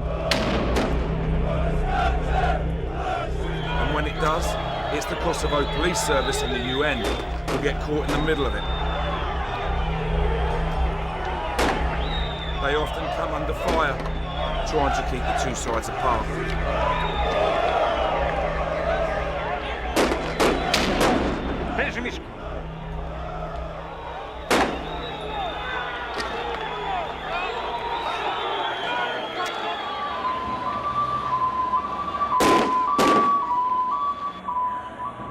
But the danger doesn't faze David. In fact, he relishes it. My job's a hobby to me. Ever since I joined the police way back in 1991, each day I go to it, it's because I love it. You say it's good. Fresh guy. It's a buzz to be in it. Can you imagine doing any other job? No, absolutely not. Well, I'm glad you are here to support the region. It's the main thing. Helps me. Makes my job easier when you come here to support me. Yeah. So this. Okay, see you later on. Bye-bye. Back home, I have a wife and 3 children, and I'm missing out on some of the most important times of their life. Coming up to doing higher education and all that. Sometimes I think to myself, am I selfish being here? Should I be back home with them? But who else is going to come and do this job? Yeah, there'll be somebody else ready to follow in, but I think I put my heart into this job. But I'll also try and put my heart into my family also. David joined the British Ministry of Defence Police in 1991. He volunteered for the UN posting in Kosovo in June 2007. And despite having worked around the globe, he's never seen anything quite like Mitrovica. These are the style of weapons that we come under attack from. This is known as an AK-47. This is the style of bullet that it fires. Very powerful, 7.62. If you go through all the history since '99, I think nearly every household in Kosovo had one of these in them at one time and still have at this present time. There are estimated to be up to 400,000 small arms in Kosovo. So David needs to keep his vital organs protected. See? Protects the bollocks. So if a bullet hit that, you'd be completely... Oh, you'd be in pain, but it wouldn't go through. It wouldn't go through. David is well aware of the importance of good body armour, as he has policed some of the most violent clashes Mitrovica has ever seen.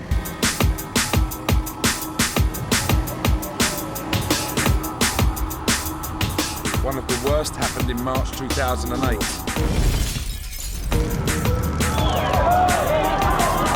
Kosovo had recently declared its independence as an independent state, no longer under UN administration. This provoked a violent response from the Kosovo Serbs, who fervently believed that Kosovo is a province of Serbia.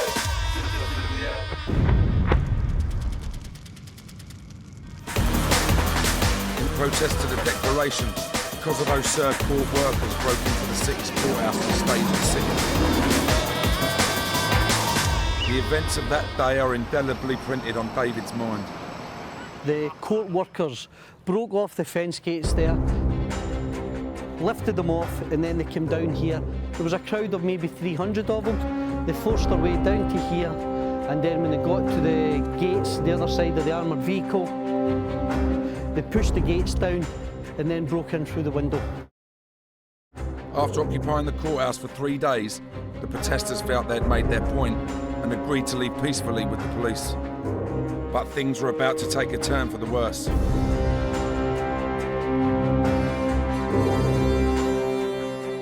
Once they were taken into detention, they were put into prison escort vehicles and they were taken out by the rear gate here.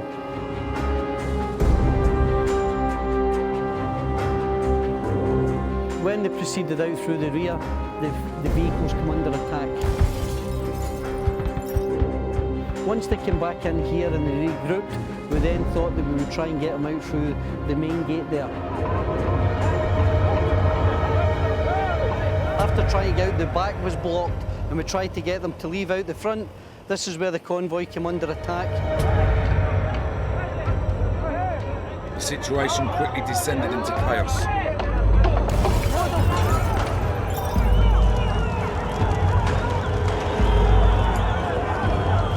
And as you can see from the marks here, one of the UN vehicles was actually burnt in this area. This was a bus that was set on fire.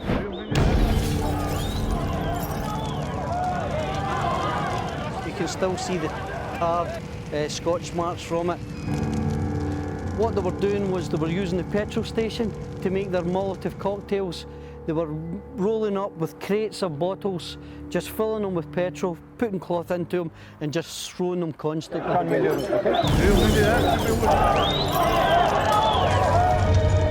The mob succeeded in freeing the protesters and then attacked with a renewed vigour. Here we come under attack from AK-47s down here, mortars from fire from AK-47s, 3 to 4 hand grenades thrown at the front gate, another 45 are thrown at the back gate. We've got mortar attack coming in above us.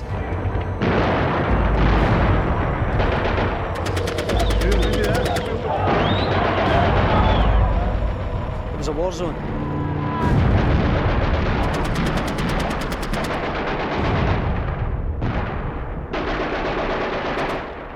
And in the battle, one of David's colleagues paid the ultimate price. Officer Ihor from Ukraine was subject to a hand grenade at the far side of the fence there, where he sustained serious injuries that resulted in his death. By the time it was over, the police had lost 1 officer and 63 others lay injured. Knowing that it was a fellow officer, it hurts you.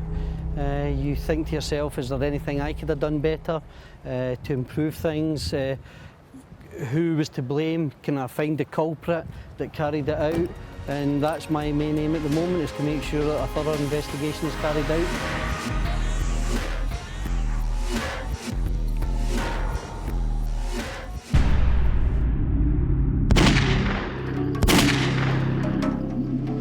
In the last year of the 20th century, Kosovo was devastated by war. With no established law and order, the Kosovo Police Service was set up to try and bring stability to the region.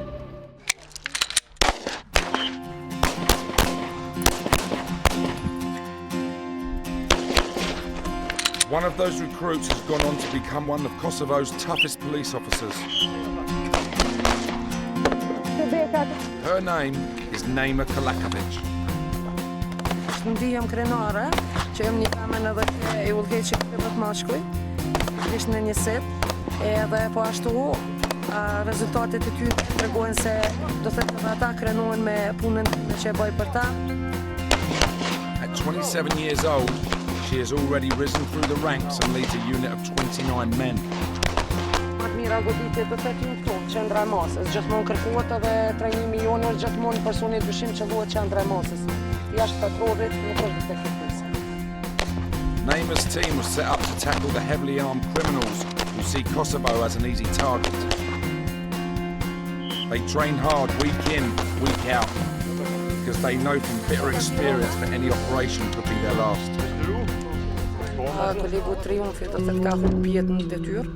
Ka qenë një oficer ndër më të mirët ndër Kosovën. Po në këtë rast edhe pse ndim ndoshta edhe sot që punoj ndi veten shumë keq, kriminalet e ka arrit qëllimet edhe në detyrë kanë vrarë do thot kolegu. Po pikërisht do thot e kom ndi veten si një pjesë trupit humbja. Even though she has seen one of her closest friends killed in the line of duty, her resolve has not wavered. Policia pikërisht që e du këtë profesion, edhe më duket si pjesa jetës, po ashtu e ndi veten sikur bërë që e kom që t'i vendit, edhe qësoj popullatët që tu për mi afru ndim ose mi shërby.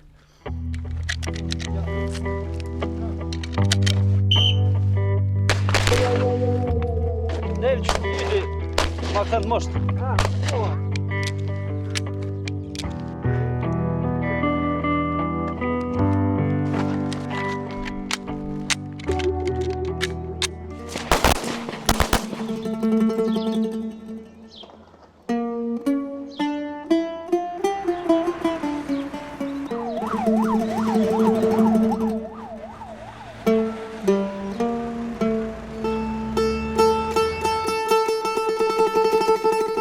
Naima and her team are getting ready to go into the town of Paya.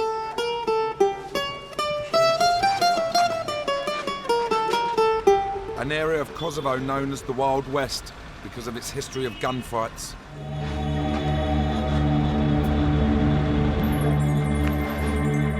They're conducting a training exercise. Learning how to stop highly dangerous suspects involved in organised crime.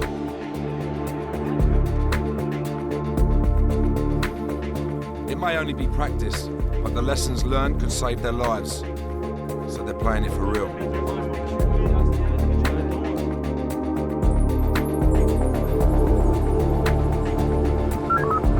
Patrolla numër 3 po ndëgjoni.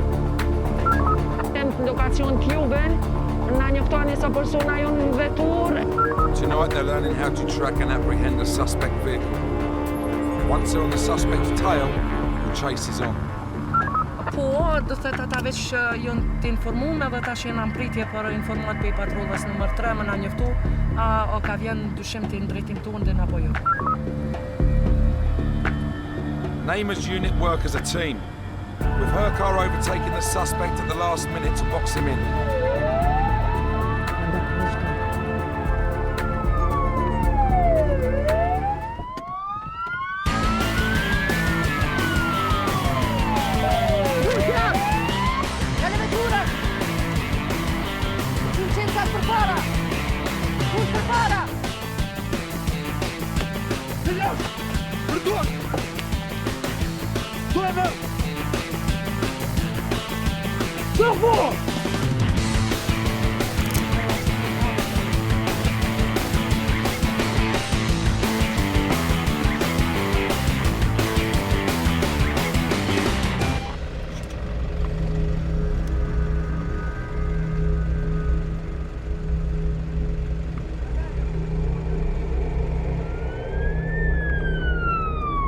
It's finished in little over a minute, but the exercise isn't over.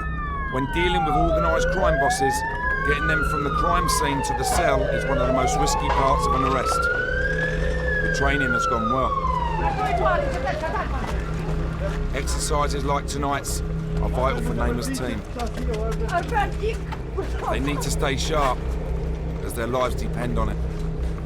Po, do thëtë 99% për i rasteve, do thëtë që e kanë në Kosovë, këtu do thëtë gjithmonë kriminali janë në atë nivelin të rrezikshmërisë shumë të lartë, janë atë pajisur ma special si kur oficerët e tjerë, e kena armet e gjata, cilat i përdorin pikrisht për qatë arsye se We're with the cops in Kosovo, a part of the world at odds with itself.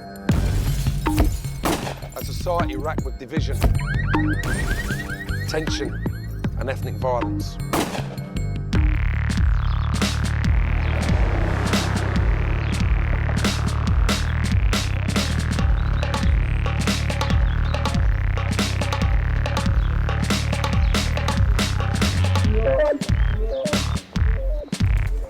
Sunday morning in Pristina, Kosovo's capital city.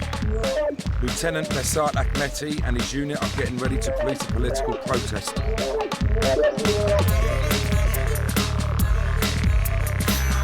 Pak më shpejt. Jem, tash po nisëm, po jemi në ndërtesë të UNit parking. Po shkojmë atje vendosim çullat pa isur në gjithë, pa rotacion, pa alarm, do të nisim drejtin aty. They know from first-hand experience that the peace on a day like today can very easily be shattered. Last time this group held a protest, it turned into the worst riot Pristina has ever witnessed. Edhe në vitin e kalum, me 10 shkurt patën organizu një protest. Shumë protesta mi po lënë ceket me 10 shkurt, kur protesta ka qenë më e dhunshme, edhe ka post lëndum nga ona e qytetarëve, pjesëmarrësve në protest, edhe nga ona e policëve. 2 protesters were killed and 70 were injured as the streets of Pristina became battlefields. 8 cops were also wounded. Ndjenja për me qenë një protest dhunshme, ndjenja sigurisht që nuk është e mirë. Në të vërtet nuk është e mirë dhe nuk dëshiroj që kërkush me konë.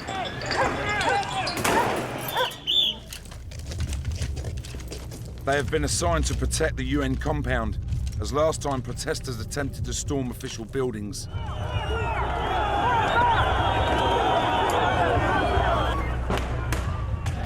Vet Vendosia, the group who rioted, have again mobilised nearly 1,000 protesters.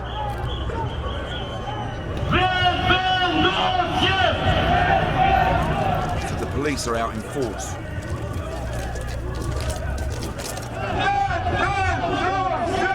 Vet Vendosia are incensed that Kosovo Serbs are being allowed to vote in Serbia's general election, despite the fact that they are nationals of Kosovo, which it now sees as an independent state with no links to Serbia. The protest starts peacefully as the group make their way toward the UN building. As the protesters gather in front of the compound, Besart and his men move into position, knowing that the trouble could start at any moment.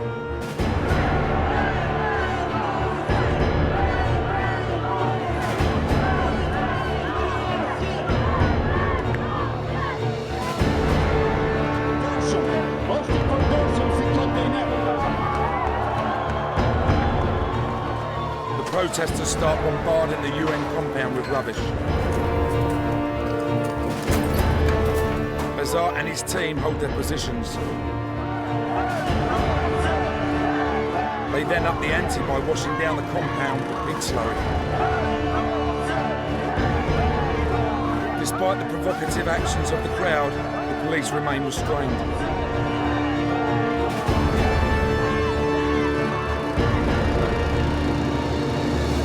This time it appears that both the protesters and the police have learnt the lessons of the previous year.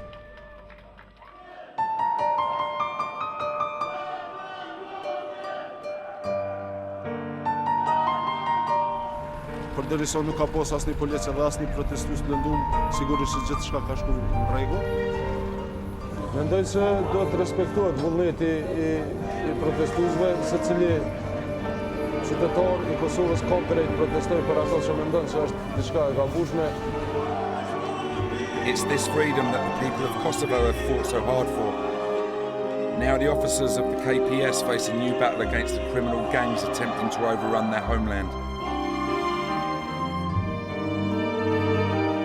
The standard of policing that you have from them is very, very high, and considering their poor quality of pay and the professionalism they show, I think it's a credit to them. Nuk e kam as dëshirë, prap as vullnet, po as mendja nuk u kam shkon për mendje shumë do të profesionit. I'm proud doing my work because I'm doing for my home country, for my people, and I'm thinking that the future is going to be better and better than it was in the past.